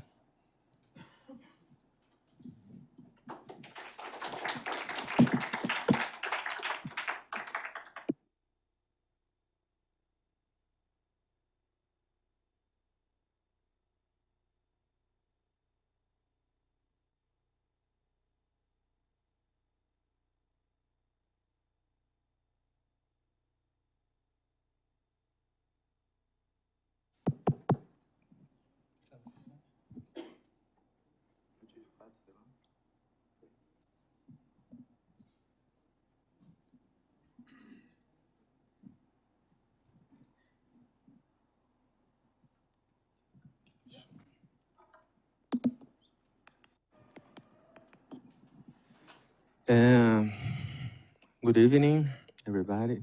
Evening now. Almost evening. Good afternoon. It's always good to start with a joke. My name is Paulo. Here's Arthur, and you can imagine it, Amaya here. She was not able to reach us. Yes, this is the title of our work, Modeling EEG Alpha Peak Features using HNN NetPine. Okay. Okay. Art, and Amaya usually work with EEG, so we wanted to work with EEG here in the LASCON as well. But due to some problems, we are not able to work with EEG precisely. So we decided to work with LFP. We all know that the primary current, that is what we measure with the EEG, has some correlation with the LFP. And Professor Galt said that if we had an electrode placed in a very superficial part of the cortex, we could get a similar kind of signal. We wanted to explore the oscillatory behavior. So this is what we did. Here is just EEG signal collected from our friend Arthur. Okay, it's a pre-processed signal, so we can see that there is a zero mean filter passed through it. And okay, let's talk a little bit about the EEG. So we all know that EEG has a broad spectrum going from like 4 to 80 hertz. Okay, the literature tends to disagree a lot about this. But we kind of have these frequency bands like theta, delta, beta, and gamma. But we are interested in this project in working with the alpha. We're interested in working with it because we have a good signal-to-noise ratio. I studied the alpha rhythm before, and so it's something that we can usually use on practice. And the algorithm is often generated in the occipital cortex, okay? So it is a little bit related with the visual cortex, this visual process in the cortex. So the objective of our work was to simulate what is the modulation of alpha activity produced by a realistic neuronal circuit model, okay? And for this, we used a tool that is not available for public yet, the HNN NetPine. It's under development, and for this, we have a lot of difficulties, but let's go. But let's try to understand the model that we have on this model that is provided by NetPine HNN. There is a software that allows us to work with HNN. There is a software that simulates a cortical neural circuit, but we can work with it like we are working with NetPine, so this is good for us. And if you can see here, we have the granular layer of a generic cortical column. And if you see here, in this kind of stain, the initial stain, you probably won't see much. The initial stain highlights generally cell bodies. So we kind of don't have much cell bodies in this layer, okay? But if you see this layer 5 and layer 4, you see in this different kind of stain, that was saying that the dendrites propagates this part. And this layer, it's one of the main inputs of thalamic axons, okay, thalamic neurons. And so because of this, our network, the network that is implemented, it kind of try to modulate these 3 layers, layers 2/3, layer 5, and layer 4, that has no neurons implemented. In the other layers, we have pyramidal neurons. They have morphology. We have these differences. In the layer 2/3, we have a pyramidal neuron with 8 compartments. In layer 5, we have a pyramidal neuron with 9 compartments, so it has morphology. And here we have some figure of the article that Salvador provided us to guide us during the project. So you can see here that there is an exemplification of distal or different inputs. The proximal derived, that is proximal because they go to the proximal dendrites of the pyramidal neurons and affects both LE2/3 and LE5, and the distal drive that affects the distal apical dendrites and goes mainly to layer 2/3, but also goes to layer 2, okay? In the original articles, this they try different configurations of proximal, distal, and both of them in order to generate alpha rhythm, that is the rhythm that we wanted to work, okay? So in this model, they use also these Hodgkin-Huxley parallel conductance equations that I don't know if we had seen here, I think no. It's a little bit more complex. And here we have the mechanisms that are used in this kind of, in the cells in the model. Now, so we have a pyramidal cell in L5 with all the mechanisms, and LE2/3 with plus, and etc. Okay, so since we are going to look at the LFP, here Amaya provided a figure of how, more or less how can we see this power spectrum of the alpha. And here is an exemplification when you put a rhythmic thalamic input to a network of the column network. And here's kind of what the LFP looks like. So now we're going to test to Arthur to explain some things, and I will sometimes pick the microphone. Okay, so let's talk a little bit about the software, NetPine HNN. What parameters can we change? We can change quite a lot.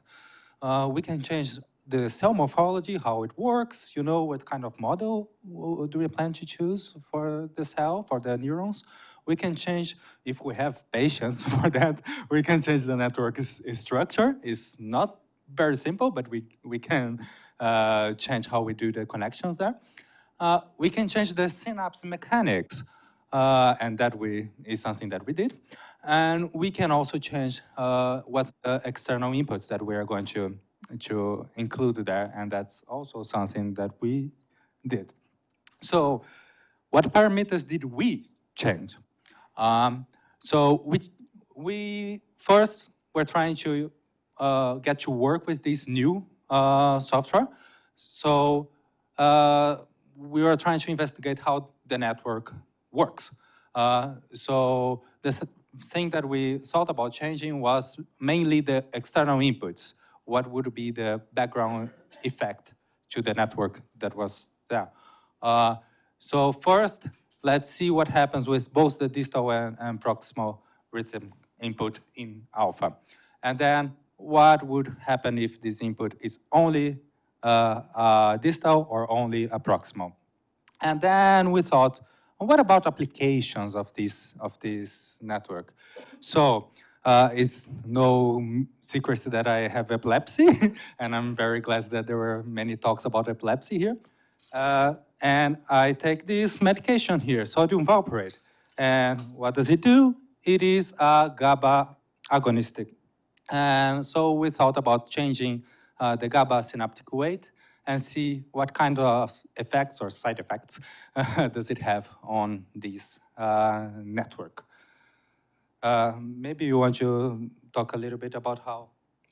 Yes, this medication that he uses, the sodium valproate, in fact, it works on a GABA-T that is a transaminase that is responsible for the catabolism of GABA.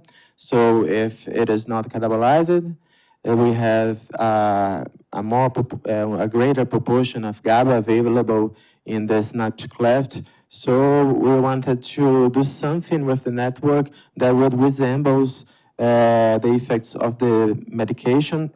It doesn't have only this effect, but since we have we didn't have much time to do the simulations, and because we were only able to run the simulations of my computer, that is the worst, we only work with the parameter of one of the parameters that we could change.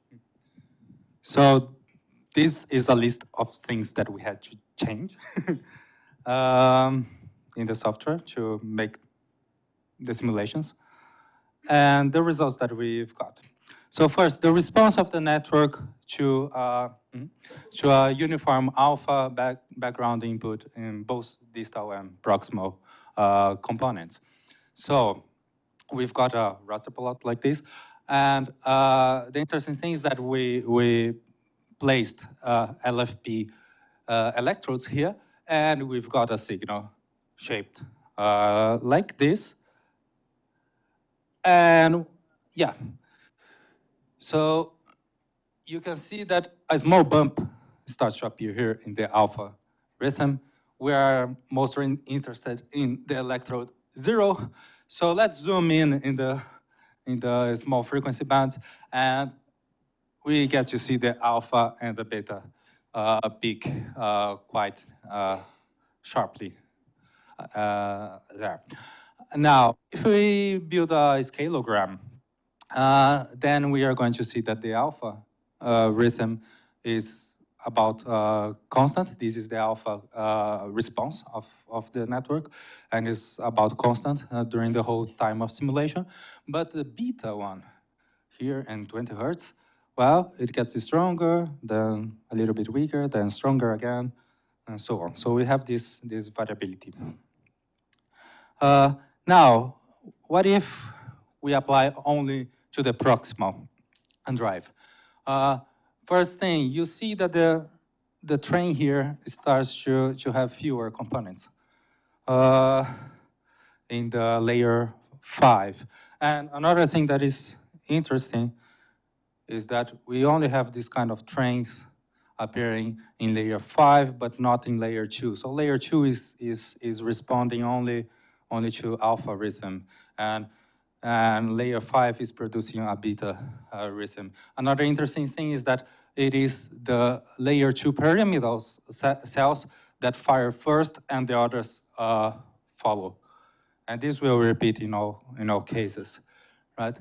And when we get to the LFP, we see that the beta amplitude is much smaller in comparison to alpha than previously. And in the scaleogram, the beta practically disappears. The alpha is still here. And what if we apply only the distal input? Well, we get much more of these high-frequency spike trains, and this is reflected in the LFP as well. The beta amplitude is larger compared to alpha, and we also have here the same behavior of alpha being constant, but the beta, well, it gets stronger, then weaker, then stronger, and so on. Now, what will be the effect of changing the medication here?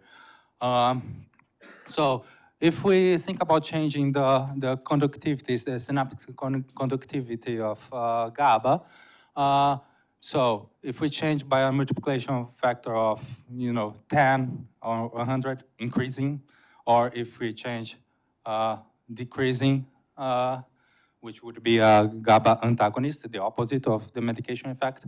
Well, in terms of frequency, both the alpha and the beta peak, there will be no modulation of frequency at all. But in terms of amplitude, yes, there will be a modulation. Yeah, so the modulation is relatively small, like the peak amplitude in power, it will change only slightly for 100 multiplicative factor, but still there is a clear change in those amplitudes, both in the alpha peak and in the beta peak, in the direction of increasing the synaptic conductivity of GABA will also increase the amplitude of those peaks. So, in conclusion, would you like to conclude? Yeah? So in conclusion, the pyramidal cells of layer 2, they fire before the others. The layer 2 is marked by regular 10 Hz spiking, which follows the drive, where the layer 5 is the one that produces the beta rhythm. And well, when we apply only the proximal, the beta, well, vanishes. And when we apply only the distal, the beta increases. Now, when we use the medication, then we will expect both alpha and beta to increase. That's it. And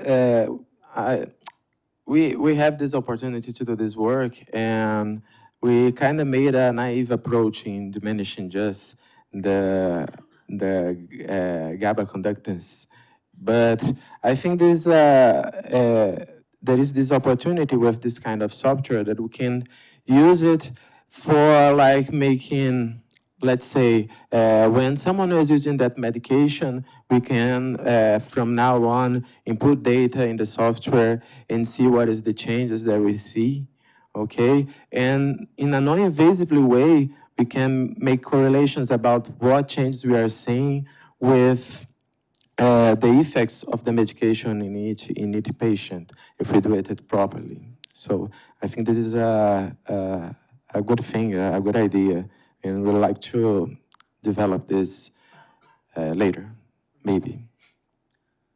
And we would like to thank Professor Roque for the opportunity, and thanks to all the tutors and everybody that helped us with the project. Thank you very much.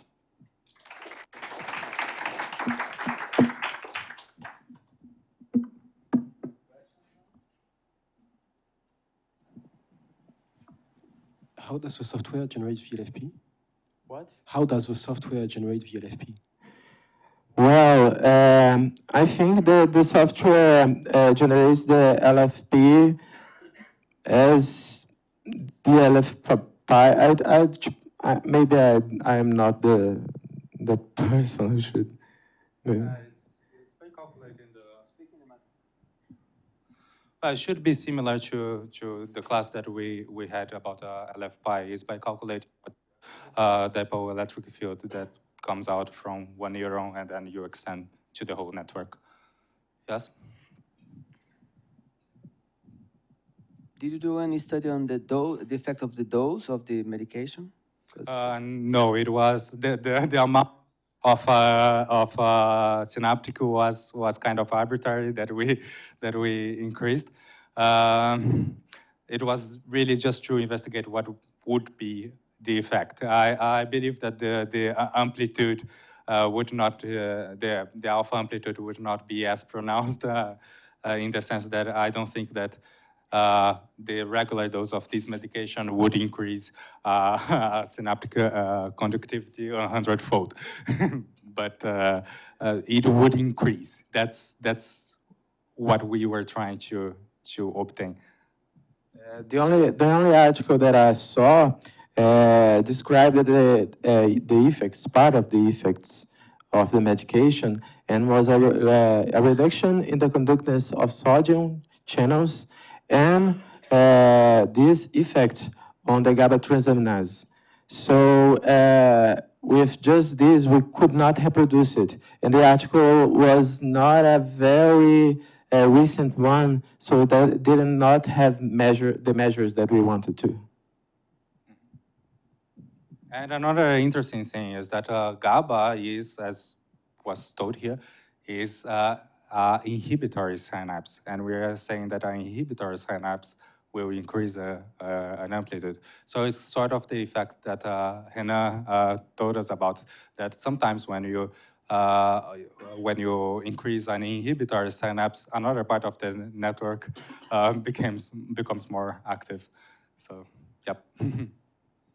So you mentioned something about the sodium conductance, right?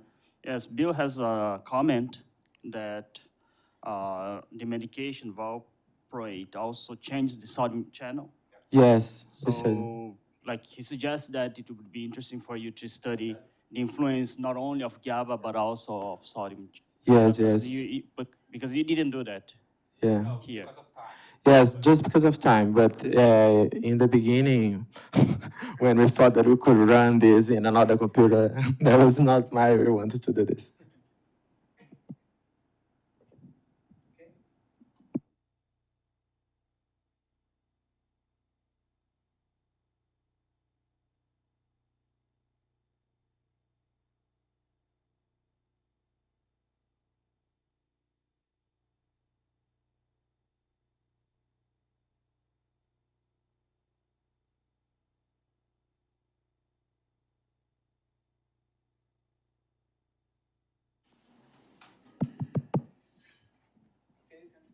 Okay, so good afternoon. My name is Iago. This is Felipe. Our project is entitled Analysis of Neuronal Behavior Under Electromagnetic Induction Influence.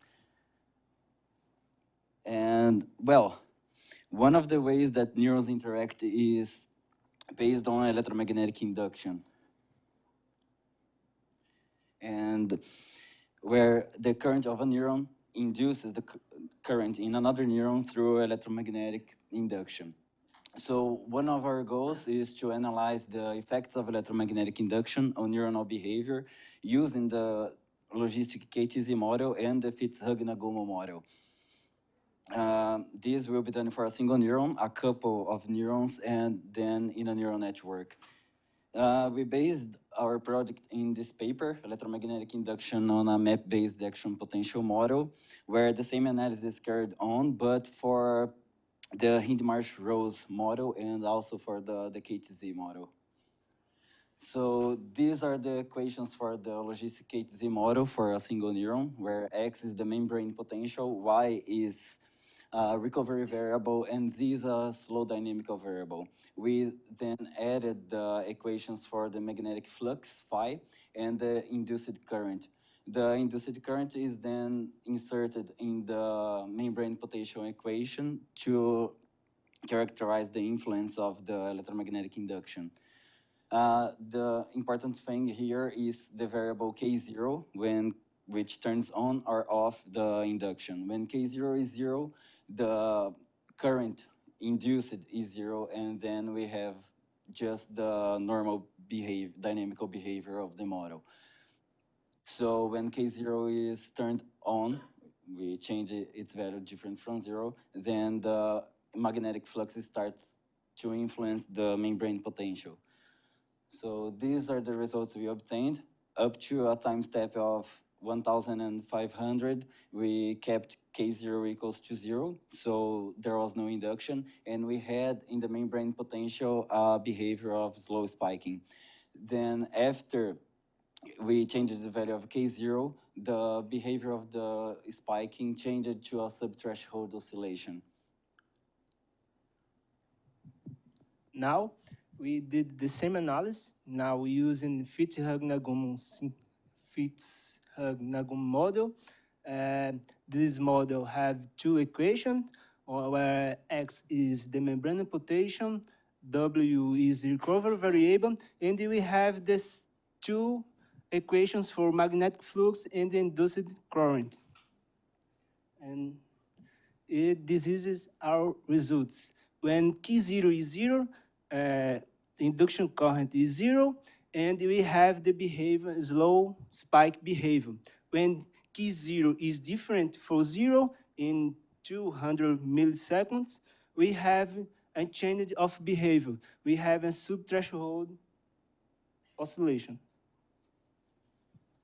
So we then added another neuron, but we did not consider synaptic behavior. But the only link between the sender neuron and the receiver neuron is the induced current from the sender neuron.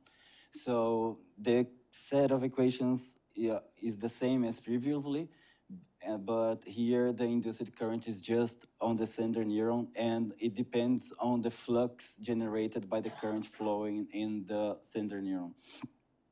So in this case, we expect that with or without considering the induction, that means independently of the variable K0, the flux will remain with the same dynamical behavior. So these are the results we obtained, where in blue, we see the membrane potential of the sender neuron, and in red of the receiver neuron, and up to a time step of 1,000, K0 was 0, and the sender neuron had a tonic spiking behavior, while the receiver neuron was in subthreshold oscillation. But when we turned on the magnetic induction, the receiver neuron changed its behavior from subthreshold oscillation to tonic spiking, and it was synchronous with the sender neuron. And as expected, the magnetic flux didn't change when we changed the value of K0. Again, we did the same analysis now of neurons. We have two equations for each neurons, but we have only one equation for magnetic flux, and the connection between these neurons is the induced current generated by sender neurons. And this is our results. When K0 is 0, they no have induced current, and the sender neuron having a slow spike oscillation, and the receiving no spike.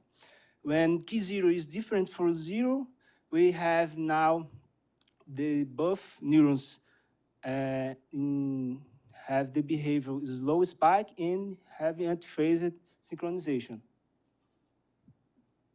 So now it's the complicated part, which is the square network, where now we have a set of equations like before for each neuron in the network, and also we added these equations to represent the synaptic behavior.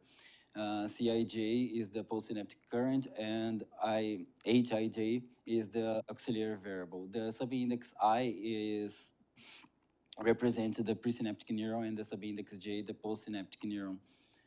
And II is the total current that is being the resulting synaptic current. So in our network specifically, we have a network of 6,400 neurons, and CIJ and HIJ control the synaptic behavior with nearest neighbor interactions, and our network has open boundary, and we will excitate just the rightmost column with a current every 15 time steps. So we expect that without induction, we will have plane waves propagating from right to left, since we are excitating on the right side.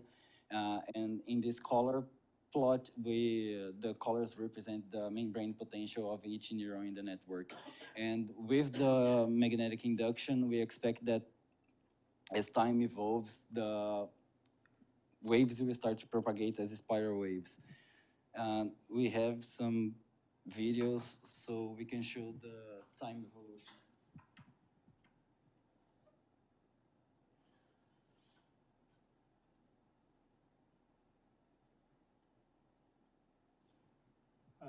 So this video is without the induction current.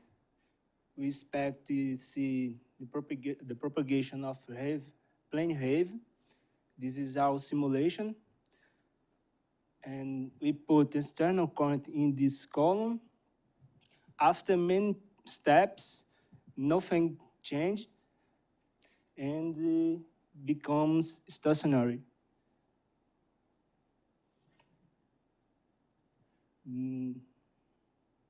Now, with induction current,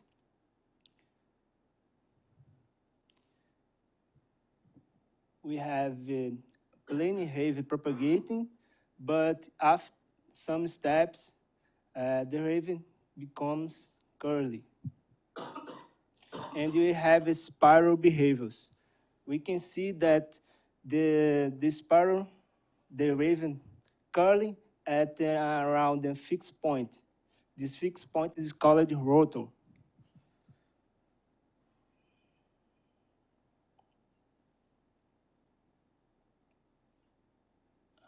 Now we plot two neurons in the network. The blue line is a neuron in the LASCON, where we put the external current, and the red line is a neuron in the middle of the network. When we have, without induction, the neuron in the last column have a behavior, a periodic behavior. And the neuron in the middle of the network, no spike until the plane wave propagating, get it. And when we have induction, we get a periodic behavior, and we have a little bit reduced in the amplitude. This is a feature of spiral behavior. The biological motivation to study this comes from this paper. This paper is an experiment papers where they measured the voltage in neocortex for 24 animals in vivo, and we have the same features in these results. We have a reduction of the amplitude. In this map, we can see the spiral wave behavior here.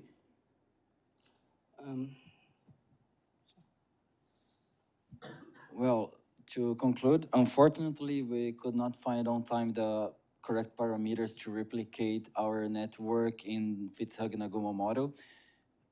We could only achieve the parameters so that we could propagate plane waves, but we couldn't see the spiral behavior because we could not find the parameters related to the induction.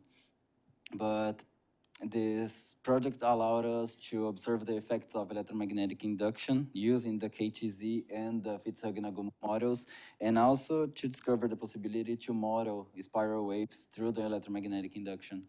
So in the future, we expect that we can achieve the parameters and see the behavior in the Fitzhugh-Nagumo model and also implement in the Hodgkin-Huxley model.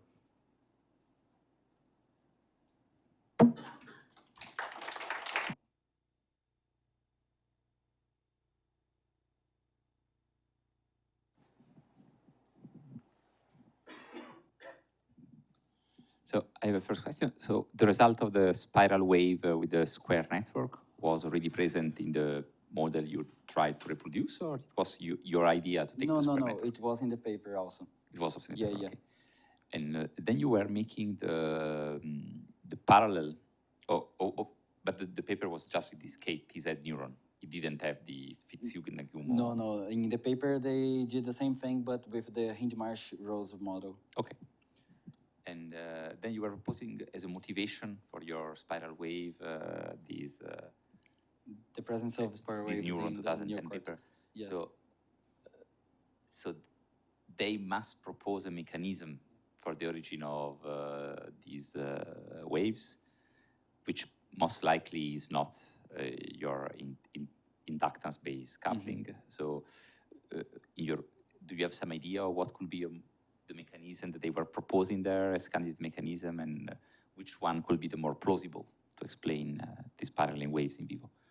Do you have any idea that you think about? No, I cannot. Do you know what could be an alternative mechanism to get these spiral waves? To put in the model, I cannot think of anything to simulate this behavior besides the magnetic induction. But of course, it's something non-linear.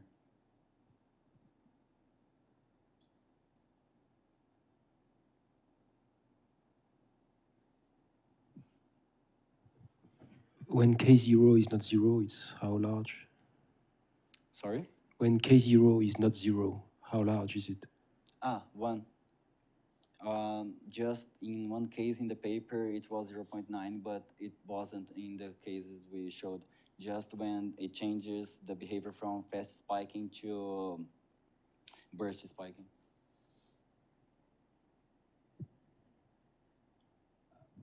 When you presented your proposal, you mentioned some phenomenon in the heart.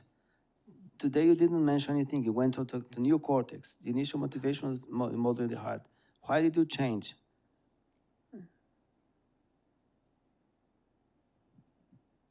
Well, we just mentioned that this model could be used to model also the cardiac behavior. So it was not that we would use that as our motivation, but just to show that it had a biological meaning.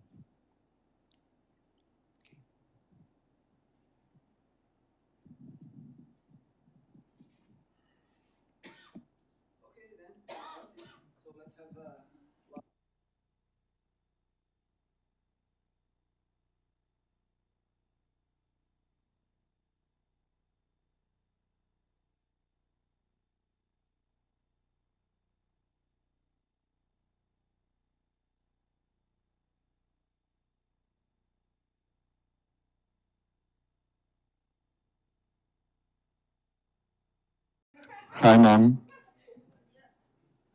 So I am Federico. What? I am Federico. I am Python.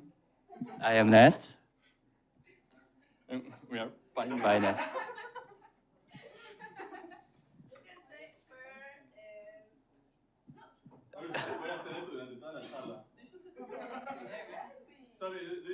Caralho. Ela regula o som, assim, se tu fica longe, ela... Ah, que loucura. Viva a tecnologia. É isso aí. Mas tem que se acostumar a falar com isso.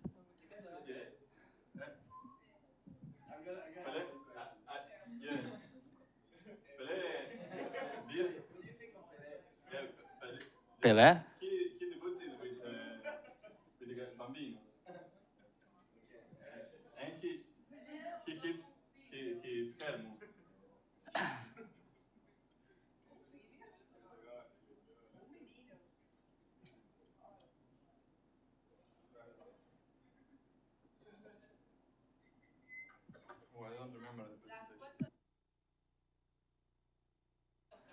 ¿Qué cacho? Gracias a Agustín ya tengo mensaje de que me están viendo. Nos están viendo en toda Argentina. ¿Sí? No. Hola, chicos de Argentina. No, dice que la página está saturada. ¿Está saturada? Qué bueno. No se puede entrar.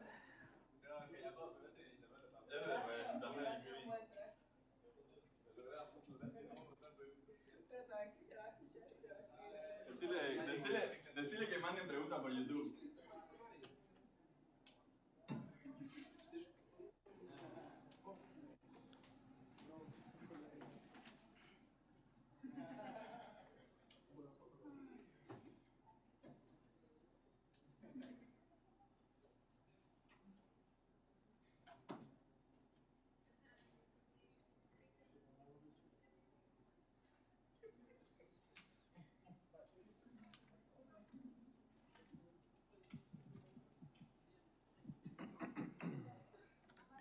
Sorry about this delay. I was ordering our t-shirts now. So I'm also bored with that.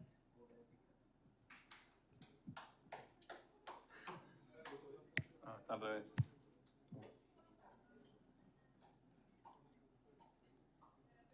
Modeling plasticity in the primary Olfactory center. I am Federico, he's Gustavo, I'm from Argentina. I'm Federico and Gustavo.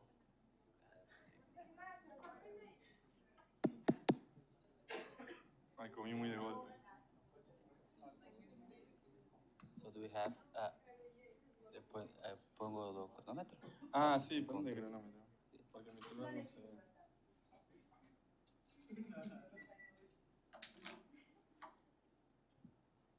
We're going to call it.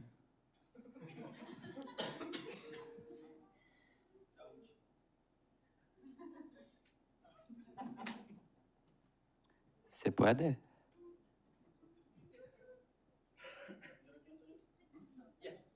Is Horacio ready?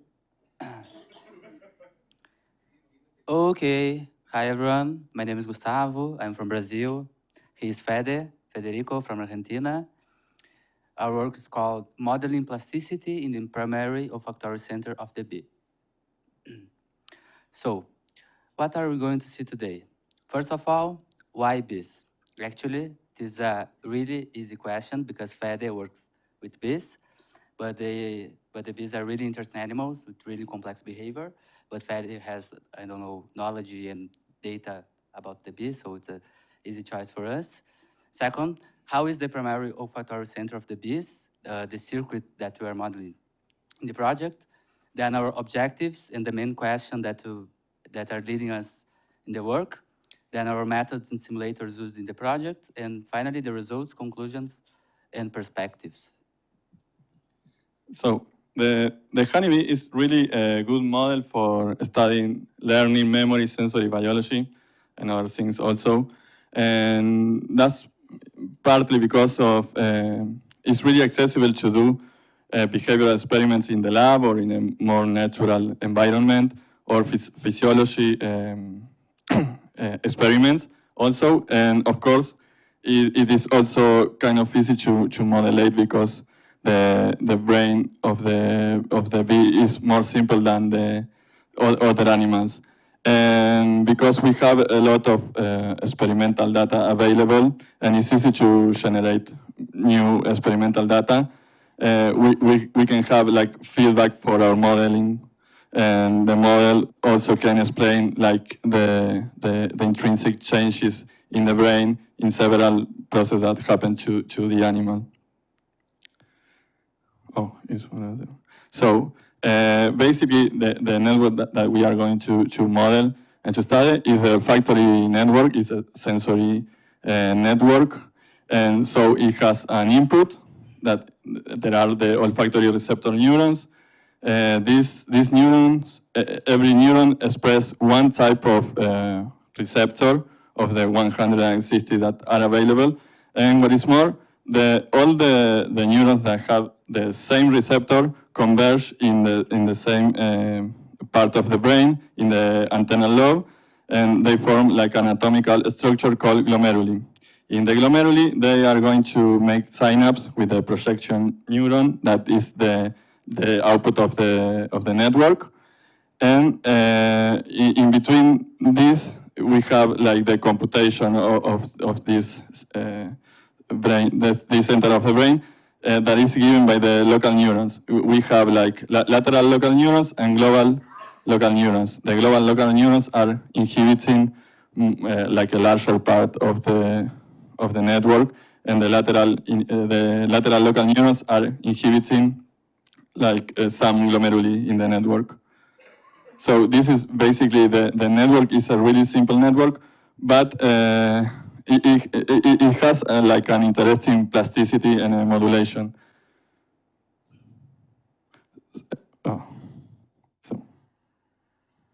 So our first objective is to build a simple network of this circuit, the primary olfactory center of the bee, and by this we mean like few neurons, and simple neurons, because there is some works that has a lot of neurons and really complex equations, biological equations, and we want to be able to differentiate two stimulus from the output pattern of activity that are the projectile neuron cells, then to implement plasticity in the model and see if this plasticity is sufficient to explain some phenomena observed in physiological and behavioral experiments. And we have this question that is, could this primary olfactory network be responsible for some of the behaviors found in bees? And so we are going to try this with the task of habituation. Do you want to talk about the habituation task? Yeah, habituation is simply like a form of non-associative memory in which the animal is exposed for a relative large amount of time to an stimulus. So the animal stops to be responsive to that stimulus, both in a behavioral way, and it is known that actually there is a change in how the animal perceives this stimulus in the brain. So a little overview about our adventure, our journey. So we started coding and doing our model in Python, like from scratch. And then we did some neurons. We could create our network. We implement plasticity, but then the time of simulation was too long. And we didn't have time to optimize our code, like trying Numba or PyPy. So we did the same thing in Nest.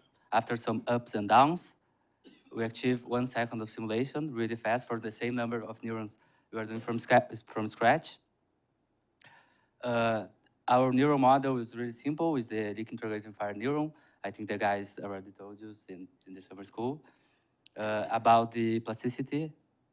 Yeah, and we put like plasticity in the synapse of the network, and we use in Nest there were available several models, but we use one model that was explained in this paper because it is used with good results in sensory pathways. So basically, we have a change in the weight of the synapse.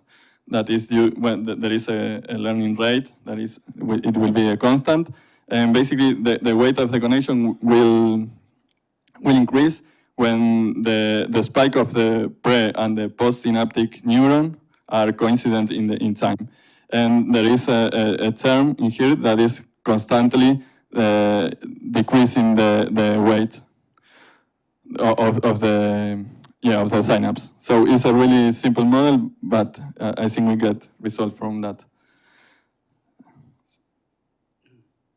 So one standard method using stimulus response analysis is to use the principal component space. So we take, I don't know, the patterns of activity of two stimulus in time, the patterns of activities of two stimulus generated in time, and then plot this in a 2D space as trajectories of this behavior of these patterns of activities. And so you are able to differentiate the two trajectories for two stimulus if these patterns of activity are different.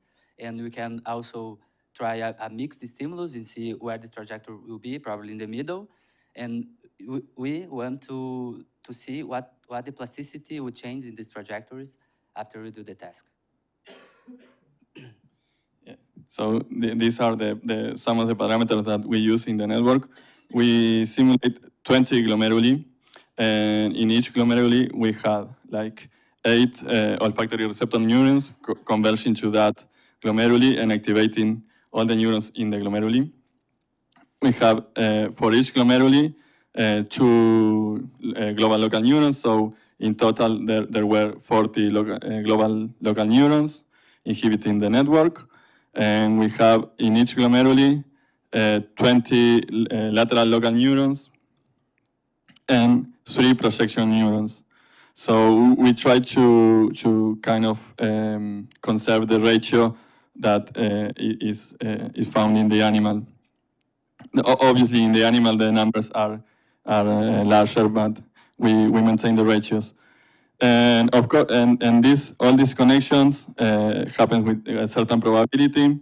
For example, if we take the lateral local neurons, they have like a probability of 40% to be connected with other lateral local neurons. But something important is that they do not connect with the local neurons of the same glomeruli.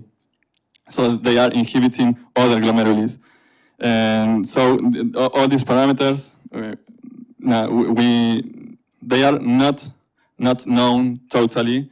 So some of them are known, but others not. So these are parameters that we can play with this network actually, and it's interesting to do that. But for this simulation that we are going to show, we use these parameters. So this is the connection matrix.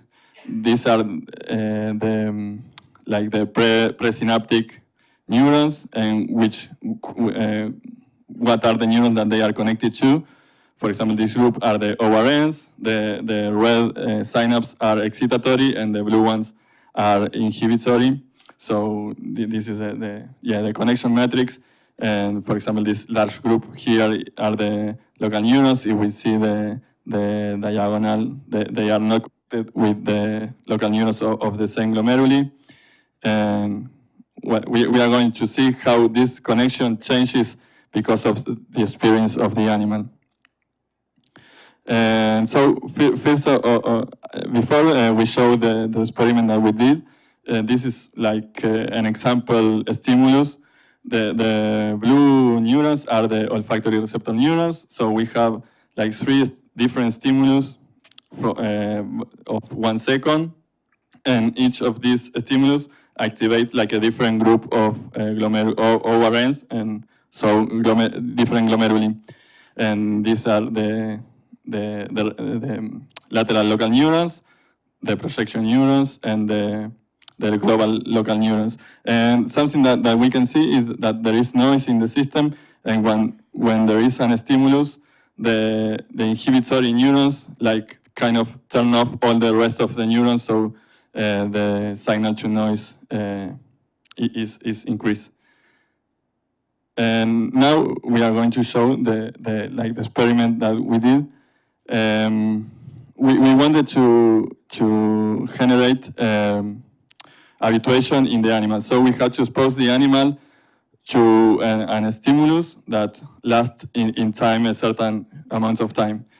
That will be this stimulus. These are the olfactory receptor neurons.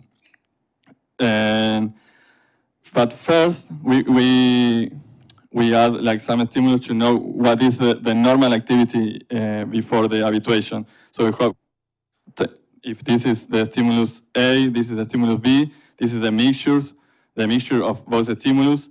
These stimulus last for 1 second, so they are not enough to generate habituation. And then we have the habituation, and then we see what happened with the mixture.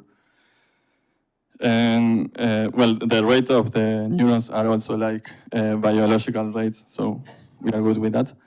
And this is the response in the projection neurons. In here we can see something. This is the response to the stimulus A, the stimulus B, the mixture, the habituation.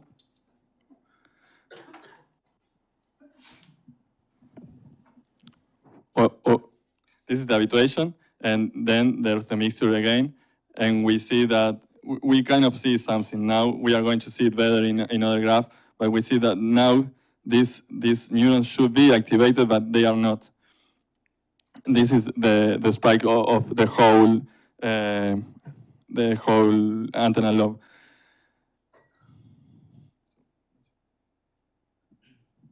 So what can we see here? Probably nothing. But if we subtract the two matrices, we can see the difference. So you can see there is some connections that get more inhibitory, and some connections got less inhibitory, more positive, so weaker and stronger. So this is the changes in the plasticity of our network between lateral neurons and themselves, between lateral neurons and the projecting neurons, and between lateral neuron, the global interneurons that are also inhibitory. So we can see the change in the response in that principal component space. So here we have the stimulus 1. So the pattern of activity has this trajectory in green. So we have the second one, that is the stimulus B or stimulus 2. This is the black one. The mixture of them is like equal mixture, 50-50. We have like in the middle. And after the habituation, you can see that this mixture is shifted to the side that was not habituated. Okay, we didn't have time to make a lot of other experiments, like to see transitions in the middle here, but probably it's going to happen. And so we think we were able to implement an olfactory network with adding plasticity to the network, and that network kind of explains, for example, the phenomenon of habituation. And it is coincident with the experimental data and other models that are implemented. But something important of this model was that the computation time was really fast, and the parameters are really easy to change. So there's a lot to do. We can change different parameters and see what happened. In fact, we did that. We are not showing all the data that we have, but for example, if you change the number of neurons in each glomeruli, then you may or not have habituation. The same if you change, I don't know, the weight of the synapses, if you change the learning rate of the plasticity. You can change a lot of parameters, so that is really good. And another thing of this model is that this model includes the olfactory receptor neurons that often are not included in other models. So we didn't have time to play with the olfactory receptor neurons, but there are also a lot of parameters that we can change. For example, we didn't put plastic synapse to the ORNs. We can add plasticity also to the excitatory synapses. And that may explain other different phenomena that it is known that happens in the brain of the bee. So I think that's it. Thank you very much.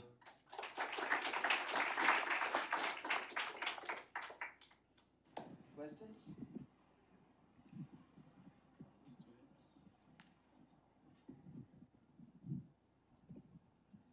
So now that your simulator is very fast, you could increase the number of neurons or reduce it. Do you expect changes in the behavior by changing the number of neurons? Yeah, in fact, we started with only 10 glomeruli and less neurons in each glomeruli. For example, there were a lot of behavior that didn't emerge from such a tiny network. So when we do the network bigger, different behaviors started to emerge. So we can do it. We tried some bigger networks, and we did bigger networks, but there is one point that the computer crashes. So, but I think we can at least to like 30 or 40 glomeruli we can do simulations with the computer that we use. With better computer, I think it has the potential to do like a simulation with a large number of neurons. So and then the order of selectivity in a sense is hardwired, because you start already with an anatomy where the various receptors and glomeruli are segregated. Your aim is studying adaptation, okay, and you chose STDP. So what was your logic in choosing STDP rather than, for instance, short-term depression?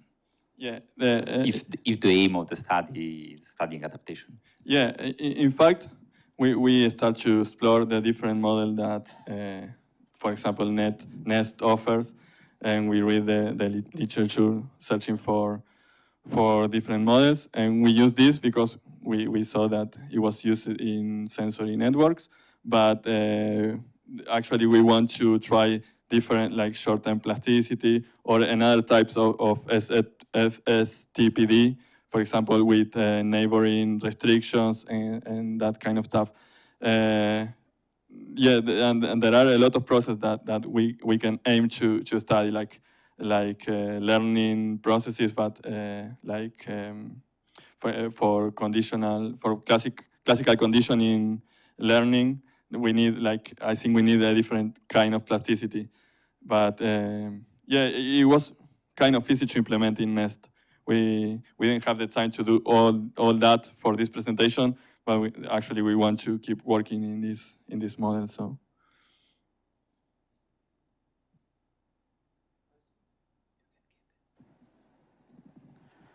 So, like you said, you tried it with smaller networks, but the numbers of neurons that you're using right now, it's arbitrary. I mean, it's not based on some experimental data or things like that. Yeah. So, but I think that you could find for these data on numbers of neurons on each glomeruli and things like that. And I think it would be nice if you could develop a network based on those experimental data. Then I think.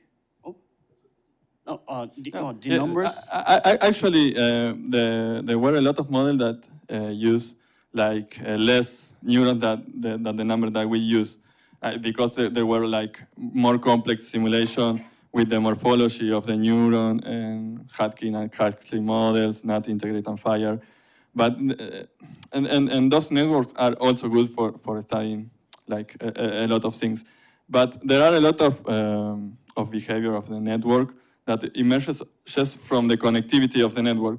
So for that kind of thing, we don't need to have a really detailed neuron. So, and that's why we can use a large number of neurons that other models. In fact, what we say in the talk, that most of the models, for example, don't include the ORNs. And we can include the ORNs and play with the ORNs. And the number of neurons are realistic? Yeah, the ratio are kind of, we kind of escalate the number of neurons that were in other models. We escalate by multiplying that for a 2 or 3 factor. So not precise. And what about the connections? The connections are also based on experimental data? Yeah, the connections are also based in real data from other papers on other models, but there are some of the probability of the connections are well known, but some of them are not well known. So this is another thing that we can explore with this model. What is the probability of a connection that we need to set to see that this it's okay, that this behavior emerges from the network. Thank you very much. Thank you, Ifidine, if you are watching. Chimueles.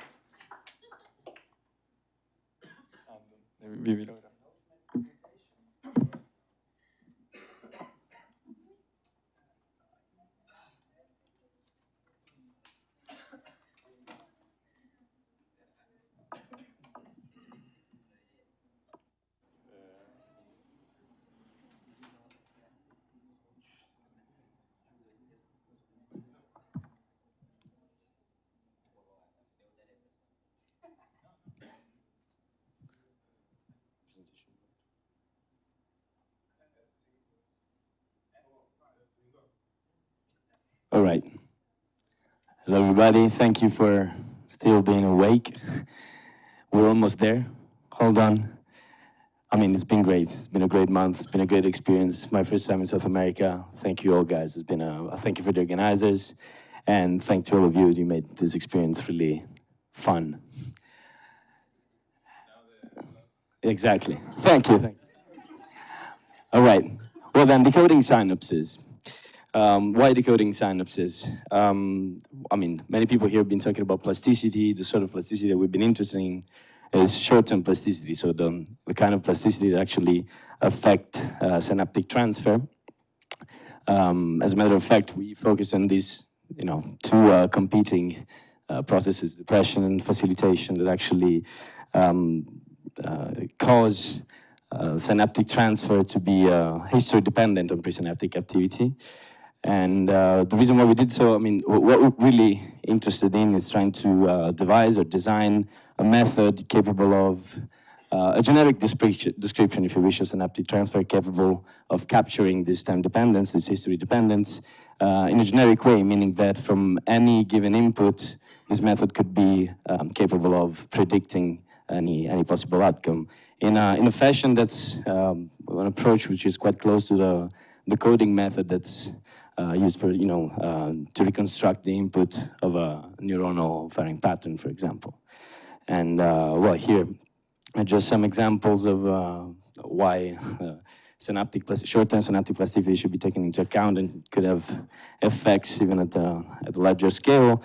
But before we get into our method, which Agustin will explain in detail, we didn't have any experimental data, right? So we needed to generate some data that actually takes into account the history dependency of synaptic transfer. So what we did was build a dynamical system based on this phenomenological model. This that you see here is the postsynaptic voltage. The time dependency, history dependency is captured by the update expressions for depression and facilitation. And what we did then was use different inputs for this dynamical system. The kinds of inputs that we use were regular Poissonian spiking input, a random Poissonian, which means that it's Poisson distributed spikes, but with the rate of the Poissonian is actually random as well. And time-dependent Poissonian process, meaning that the rate of the Poisson distribution actually changes in time and actually gets higher and higher in time. The outputs that we managed to generate through our dynamical systems are the following. And so what was our plan? Basically, this is our experimental data, if you wish, our synthetic data that we feed into our method to possibly construct, being able to actually fit or predict what any possible outcome would be given a generic input. Okay, so what's the model we use for actually, feeding the data and trying to see how well this performs? Is one that was shown and developed by Abbott and others in this paper called Decoding Synapses, in which they propose, since they want some kind of adaptation that is dependent on the spiking history of the system, they propose a kernel that is essentially the basis response of the system to an individual input, multiplied by a scaling factor called A, which is actually this A and this S are the same thing, which is dependent on the timing, the spiking history of the unit, in which this kernel is just a kernel that depends on, it decays with time, so when the spike is close to the current spike we are trying to emulate, this is going to be large, and the farther in time the spike is, the less important it is for this factor. Okay. So how would something like this look? Okay, this is some figure from the paper in which they try just running a feed with K2 to some input to some series to some response which has some kind of adaptation, and they get something like this, in which okay, they can't really follow the signal really well, and then they add this other kernel which has this kind of shape. You know, this is the shape of the first kernel, which they fit beforehand by just passing individual inputs or seeing isolated inputs and the isolated response. And then, okay, they fit this kernel, this K2 kernel, by passing some kind of spike trains. And then, okay, seeing how well it responds, they also propose they could pass some nonlinear function to this side before doing this, but it adds another grade of complexity to the whole fitting method. So what we need to test this kind of model? Okay, first of all, some program that can fit to this kind of kernels. Then a simulator that simulates the exact, the input in the same way we are actually feeding it, so that if we feed it, the way we feed this, it's going to be, since it's going to be a linear model, then we can know we should get the best possible fit we have given some specific data. But to test that the feature is actually fitting to what we would like to fit, okay, we generate the same simulator passing the same kernel, and so we simulate with the kernel, and we should expect to recover the exact same kernel, or at least a similar kernel to that. And then a ground truth data simulator to test, okay, can a kernel model like this actually predict well enough postsynaptic response in some kind of neuron with adaptation. So, okay, how could we fit this model? Okay, we could try doing some gradient descent, as they did in the paper, or we could try doing, we could actually find the analytical solutions is this error function is quadratic, and so the optimal parameters can be found just by doing matrix transpose and some analytic solution. We actually went the analytical solution way because,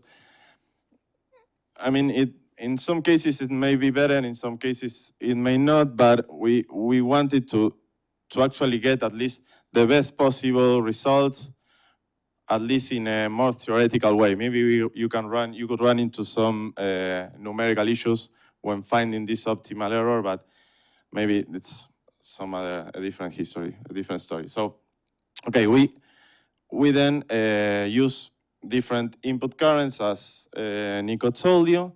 This is the actual response to the model. The model we are going to actually use to benchmark how well our feeder is working. And then, okay, we use this time-dependent Poisson, this Poisson spiking, some randomized Poisson Gaussian amps just to test another kind of input. It's essentially the same, it's a Poisson distribute spiking, but with an amplitude depending on some Gaussian, it's the amplitude is taken from a Gaussian distribution. And this is the randomized Poisson spiking, which is just the rate is a uniform random between some specific interval, okay? So, okay, the first thing we did was check that it was fitting to something and we weren't getting any strange behavior. And what we see from the different input trains is that, well, we are getting some kind of fit to the simulation. And we wanted to test, okay, is there a best way to pass an input to get the best possible parameters? How much are we missing the actual simulation? So we ran several simulations. First, we choose some simulation length so that we can see that for that simulation length, when fitting that amount of time, the we have enough data so that the feature converge to actually something, and it's not here around here that has like a lot of error, the kernel, and the error both for the test and the trained data are large, and so we chose something around here. When okay, you kind of the error stabilize here. Maybe the kernel error might have some more deviation, but at least it seems to have stabilized there. Okay, so for the 4 different types of inputs we tried, we found that both train error and the kernel error are the lower and significantly with respect to the, and it's significant with respect to the other errors for the time-dependent Poisson spiking, and that the Poisson constant rate is the worst performing related to kernel, not that much for the train, but okay, in the test, we can see that it may not fit in exactly to what the kernel should be, but it's getting some kind of good prediction, but still the best result is gotten from the time-dependent Poisson spiking, okay? So when we look at the kernels, I mean, to verify what we are seeing in these results, I mean, they show us the same thing. Like in orange is the kernel we use for the simulation, and in blue is the fit kernel. And you can see that the better one is actually the time-dependent Poisson, okay? So now we are gonna test it against some ground truth data we run using the dynamical system. Yeah, so what we did next was basically we gave a certain input to the dynamical system, we generated some data, then we fitted, we used the fitter to fit the data we generated, then we gave a different input to both the simulator and the dynamical system, and here what we're comparing are the 2 outputs, one of the dynamical system and the other one is of our simulator. It's probably hard to see here, but as you can tell, I mean, there is some sort of, the fitting is kind of working. You can barely tell it from here. But then what we did was actually measuring, as we did previously, both the test and train error. And again, so in this case, it was just the Poisson, random Poisson and time-dependent Poisson. And even in this case, the both train and test error were lower for the time-dependent Poisson. So to conclude, well, the model's goodness of fit does depend on the input a bit, meaning that the best input, the one that gives us the best performance is clearly the time-dependent Poisson distributed into spike intervals. And well, I mean, some future perspectives, in this case, all of our studies were done in subthreshold dynamics. So in subthreshold dynamics could be interesting to go a bit further and try to see also the spiking response to spikes. And well, to conclude, these are some other questions that maybe are more related to decoding neurons instead of synapses. I mean, in case you have multiple input sources, that could be interesting to do some information theory analysis, trying to see whether it is possible to disentangle somehow the information of two different sources, input sources, and at the same time also try to see whether there is some sort of synergetic communication, synergetic information conveyed by the multiple sources. And well, with this, we conclude. Thanking you for not falling asleep. And once again, it has been an unbelievable experience. It's been intense, as you can tell. And I mean, you can choose, but basically this is a scale, right? Like you can choose from 1 to 9, like how tired you feel right now. And well, once again, thanks to the organizers, thanks to all of you, and see you next time, or maybe see you somewhere else. Good luck with your careers.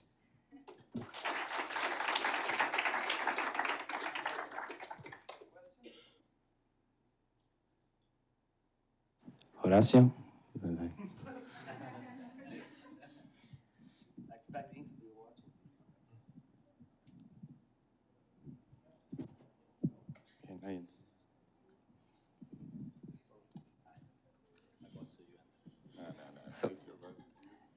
question on your last experiment. So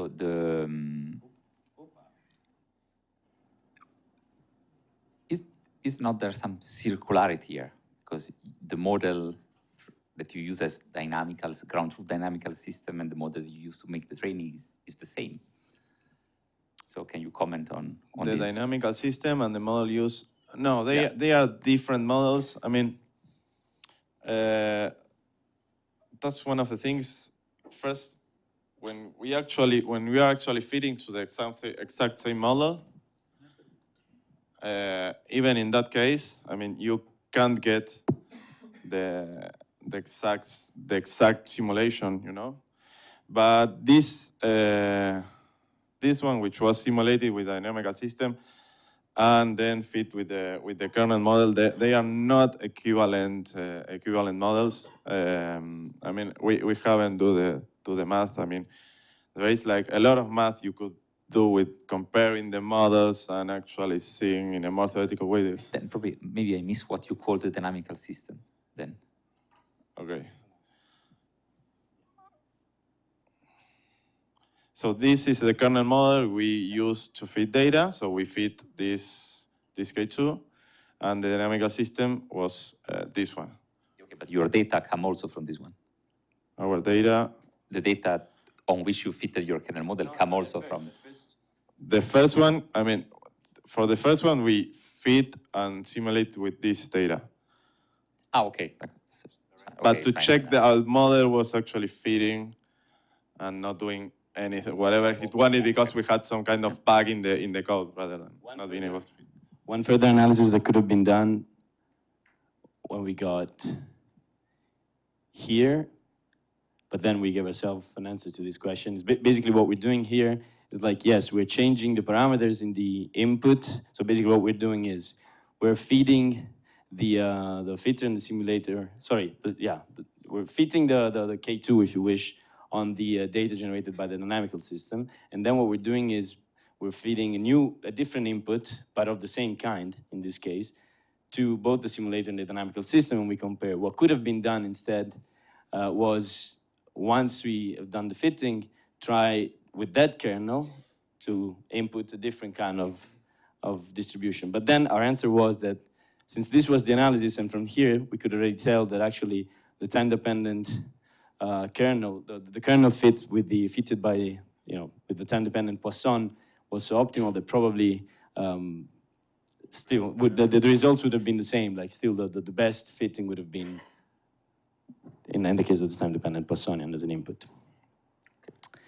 But yeah. Yes, we used NumPy and SciPy. No, it's not the question. I know already. You said that your prediction was linear in the model parameters. Yeah. If you go back to the formula with, so here, yeah, or the one before. So you said that A in fact is S. Yeah. So What they do is potentially one could take a function of S actually as one could take a function of S, and do some kind of Okay. some kind of convolution. If you're taking A as S, you have a K1 times K2, no? And you have K1, so then you know K1 because the way what they did to estimate the K1 was directly fitted from individual spike trains. So I'm going the other way, sorry. So they picked like this response, but isolated from any other input, and found this K1. So they have already the K1, and they are trying to fit the K2. So you're not fitting K1, in fact.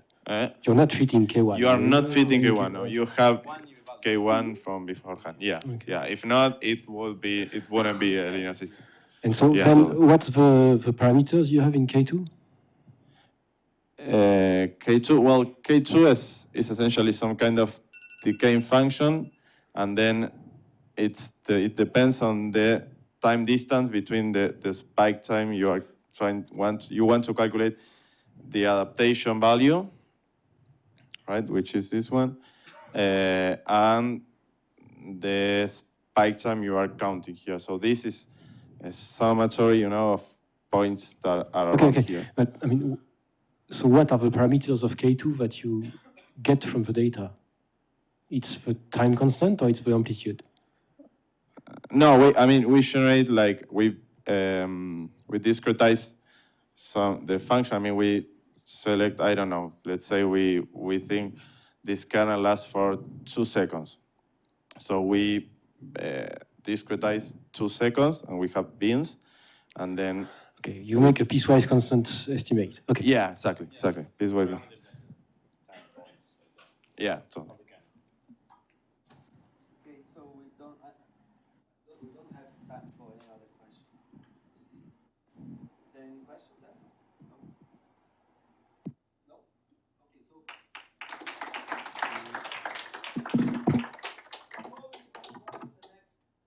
People from the guys from the coffee break, they asked that we return the cups. So please return all the cups because they have to leave. Today is the last coffee break we have. They go and then we won't come back. So please return all the cups, mugs that you might have with you.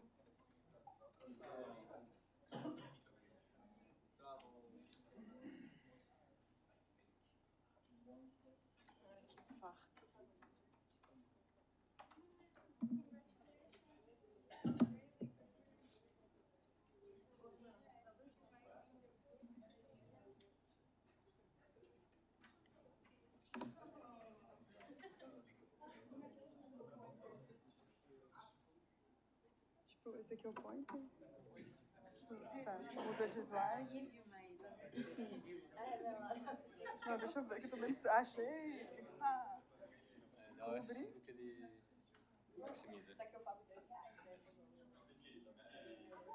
Isso aqui vai... Tá. Então, tipo, do meio a ponta. E o microfone já tá ligado? Alô? Ai, meu Deus, mandei minha voz. Beleza.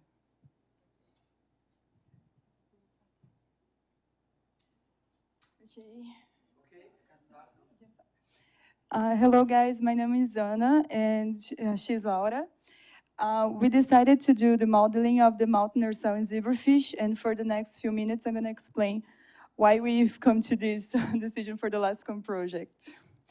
So starting with what the zebrafish is, so it is a freshwater fish, it's very small, and it has become increasingly interesting for science because it has a transparent embryo and external fertilization, which makes it easier if you want to try to do genetic experiments. And it also can lay to up to 100 eggs per day. And it takes not a long time to reach maturity. So here's just a couple of information of its use in science. It started in the 60s, and it has already been used to study melanoma here in the Cape of Nature. And it has 70% of genetic similarity with humans. One interesting thing about this fish is that it, from 85% of the genes involved in human disease have a correspondent in this fish. Okay, so what's the mountain cell? It is a pair of big neurons in the hindbrain of the zebrafish and also other teleosts, which are fish that have, they can put their jaw upwards to the front, I don't know. They are involved in the startle response, which is the escape mechanism from when you realize some kind of danger. So the inputs to this mountain cell, to this neuron, they are both visual and auditory. And it is the fastest way for you to activate motor neuron in zebrafish, for instance. So a single spike in this mountain cell is equal to the muscle activation. This is an interesting way to study behavior. Okay, so further in detail here, we have the visual stimuli simulating danger. It goes to both M cells, and they have this weird kind of shape, and they cross it. But we decided to only focus on the auditory input. So in this case here, we have only on the left side an auditory stimuli exciting the hairy cells, And what is interesting about this mechanism is that it both excites and inhibits at the same time the M cells. So it works this way because you will not want to have like a fear response or a startle response to every stimuli in the environment. So it needs to be a strong one for you to elicit this answer. And while the visual stimuli reach both cells, the stimuli here, presented here, only one side would inhibit the activation on the other side, or on the other M cell. This allows the fish to only move away from the stimulus, like it is shown here. Okay, so the motivation that we had to study this was because we wanted to check something that would be closely related to behavior, and for that to be able to connect the stimuli with the neural circuit. So we decided to go to the auditory stimuli affecting the M cell circuit and causing the C startle behavior, which I will explain now. So the startle response, it is an unconscious response of a defense mechanism that is likely to be evolutionary conservated because it is something that makes you not being eaten or makes you not being killed. So you can see here that different organisms also have this type of startle response, but in particular, the zebrafish has this C startle response. There are some evolutionary researchers trying to understand the morphologies related to this type of behavior and inside the M cell circuit. And there are also researchers trying to connect how we could go from modeling this response in zebrafish to humans. Okay, so the C startle happens in two stages. The first one is just moving the head on the other direction of the perceived danger. And we can see here this on the D photo, this very C-like shape. And the second phase would be where it uses the tail to move forward to whatever direction the head was. So here in the dotted lines, it is the strongest point where he is using the tail. So you can see that it goes from using the tail to using just the fins. And in red and green is just the lateral fins. So the question was, can we model the Mautner cell activation in response to different auditory stimuli? And I'm sorry, I was too excited. So we decided one of the first advices that we had was to not only just do everything that was inside here. We wanted to, but it was too much. So we just jumped to a simpler model, considering only the excitatory and inhibitory inputs to understand which stimuli would elicit the response and which ones wouldn't. Now. So, in terms of our method, what we intended to use in the phase one was to give a simple startling acoustic stimuli, like, for example, a sinusoidal. And then we would model like the presynaptic connections into the M cell. And then we would record the output to match the experimental data that we had. And then, if we were successful, we would present different stimuli with different frequencies and intensities. And we even wanted to put the fish to listen to music. So we had a model from ModelDB. It's a zebrafish Mautner cell model from Watanabe and all. And we wanted to import this model into NetPine and create our circuit in NetPine. And then, so our presynaptic cells would be two compartment Hodgkin-Huxley's neurons. And then we would connect and do all the stuff. But did it work? Nope. Yeah, so the problems we had, so this is a response that we had after we built this circuit. And the thing is, it didn't look as the expected response of the cell. I mean, this doesn't even look like a realistic neuron response. So we tried at first to insert some noise. So we put some random noise and then some Gaussian noise, and it didn't work. So we also tried to vary some connection parameters, because so we didn't have a computational model. So we had to choose the weights of our synaptic connections. And we also had to insert some morphology because our mouth nerve cell model had just a soma. So because the connections of the inhibitory and excitatory inputs are in different places of the cell, we had to also include some delays to represent this information time of processing, I don't know. And then we also tried to insert different types of stimuli, but it didn't work. So we were treating our model from ModelDB as a black box. We just imported it to NetPine, and it was working, but it wasn't actually. So we tried to better understand this model that we downloaded. So we translated the Roque file into a Python file, and we manipulated it in Neuron.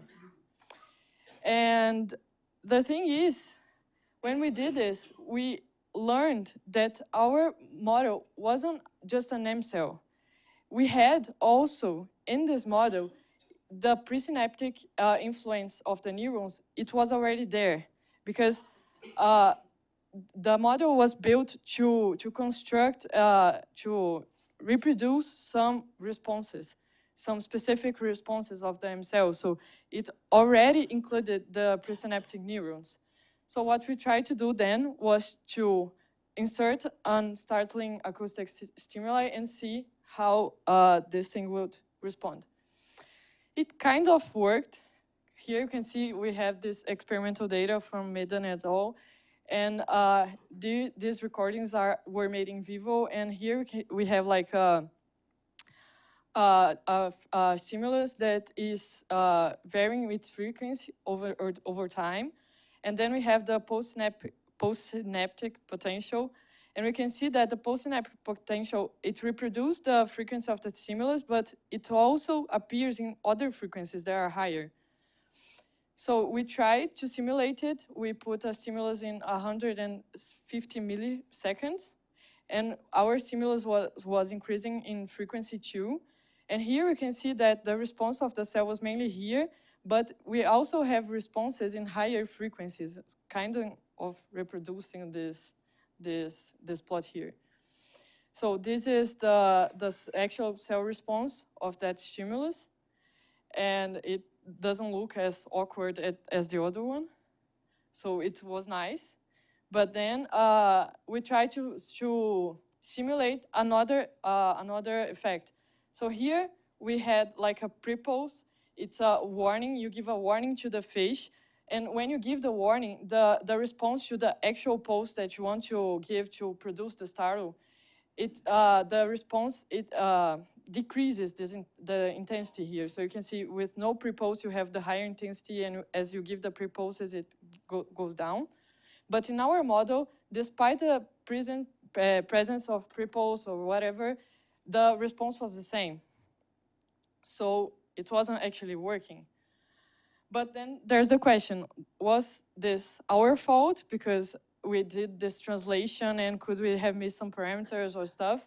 But then we recovered some data from Watanabe, which was the guy from the ModelDB file, and we can reproduce his patterns. So the thing is, maybe it's just that he adjusted his data to some specific patterns, but it didn't include all the stuff.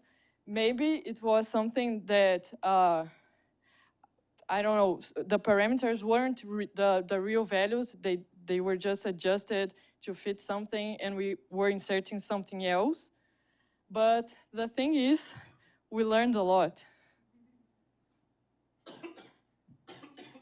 Yeah, so one thing that we learned is that ModelDB codes are not always functional. We did have another model that we intend to use to continue the study. That communication is an important skill, I think, was because different backgrounds, so some things regarding this, I think I'll take for myself that I need to improve too. And to write down your mistakes and share them, so this is a sharing the parts that we just couldn't do it.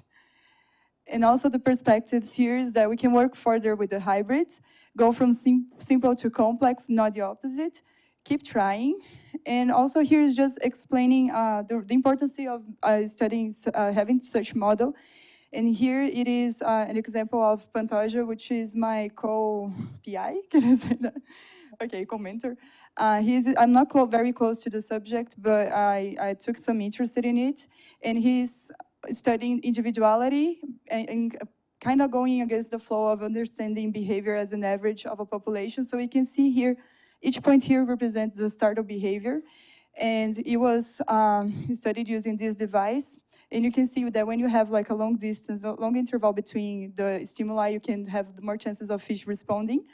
But when the events is shorter, the distance between stimuli is shorter, you have some individuals that are always responding with the way the sea startle, but some are not. So we do have some variation regarding behavior that can be further studied with the help of model 2, the activation of the EM cell, I think.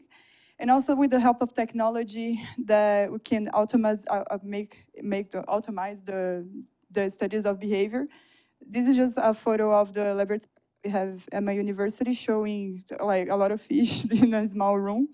It's 20,000 fish there. And just to, an example that this is just for saying that there's a lot of community effort into understanding this fish, which means that whenever we are dealing with it, we have a strong background or support to study further. And I think that's it. Thanks, guys. And of course, we have to thank Roque, thank the monitors.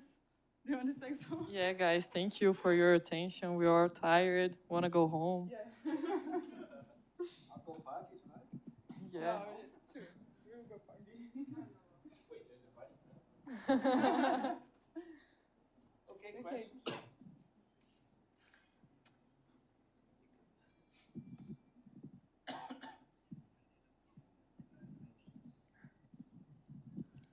So in the ModelDB database, Yeah. wasn't there a description of what the file is doing? So there was a description, but the thing is, as we were reading it, and it was really messy. I mean, I have never seen a code in an article so messed up as this one. I mean, we're recording, sorry. Yeah, but the thing is, it took me a long time to realize that. And then when I was talking to Anna, we were like, oh my God, what? But then you should probably, then you have a result, because you should write a proper description of what this file is doing and posting it to ModelDB. So I think that's very important. That's also in the logic of ModelDB itself. These things are there in order to be corrected also. So. Yeah. Any other questions?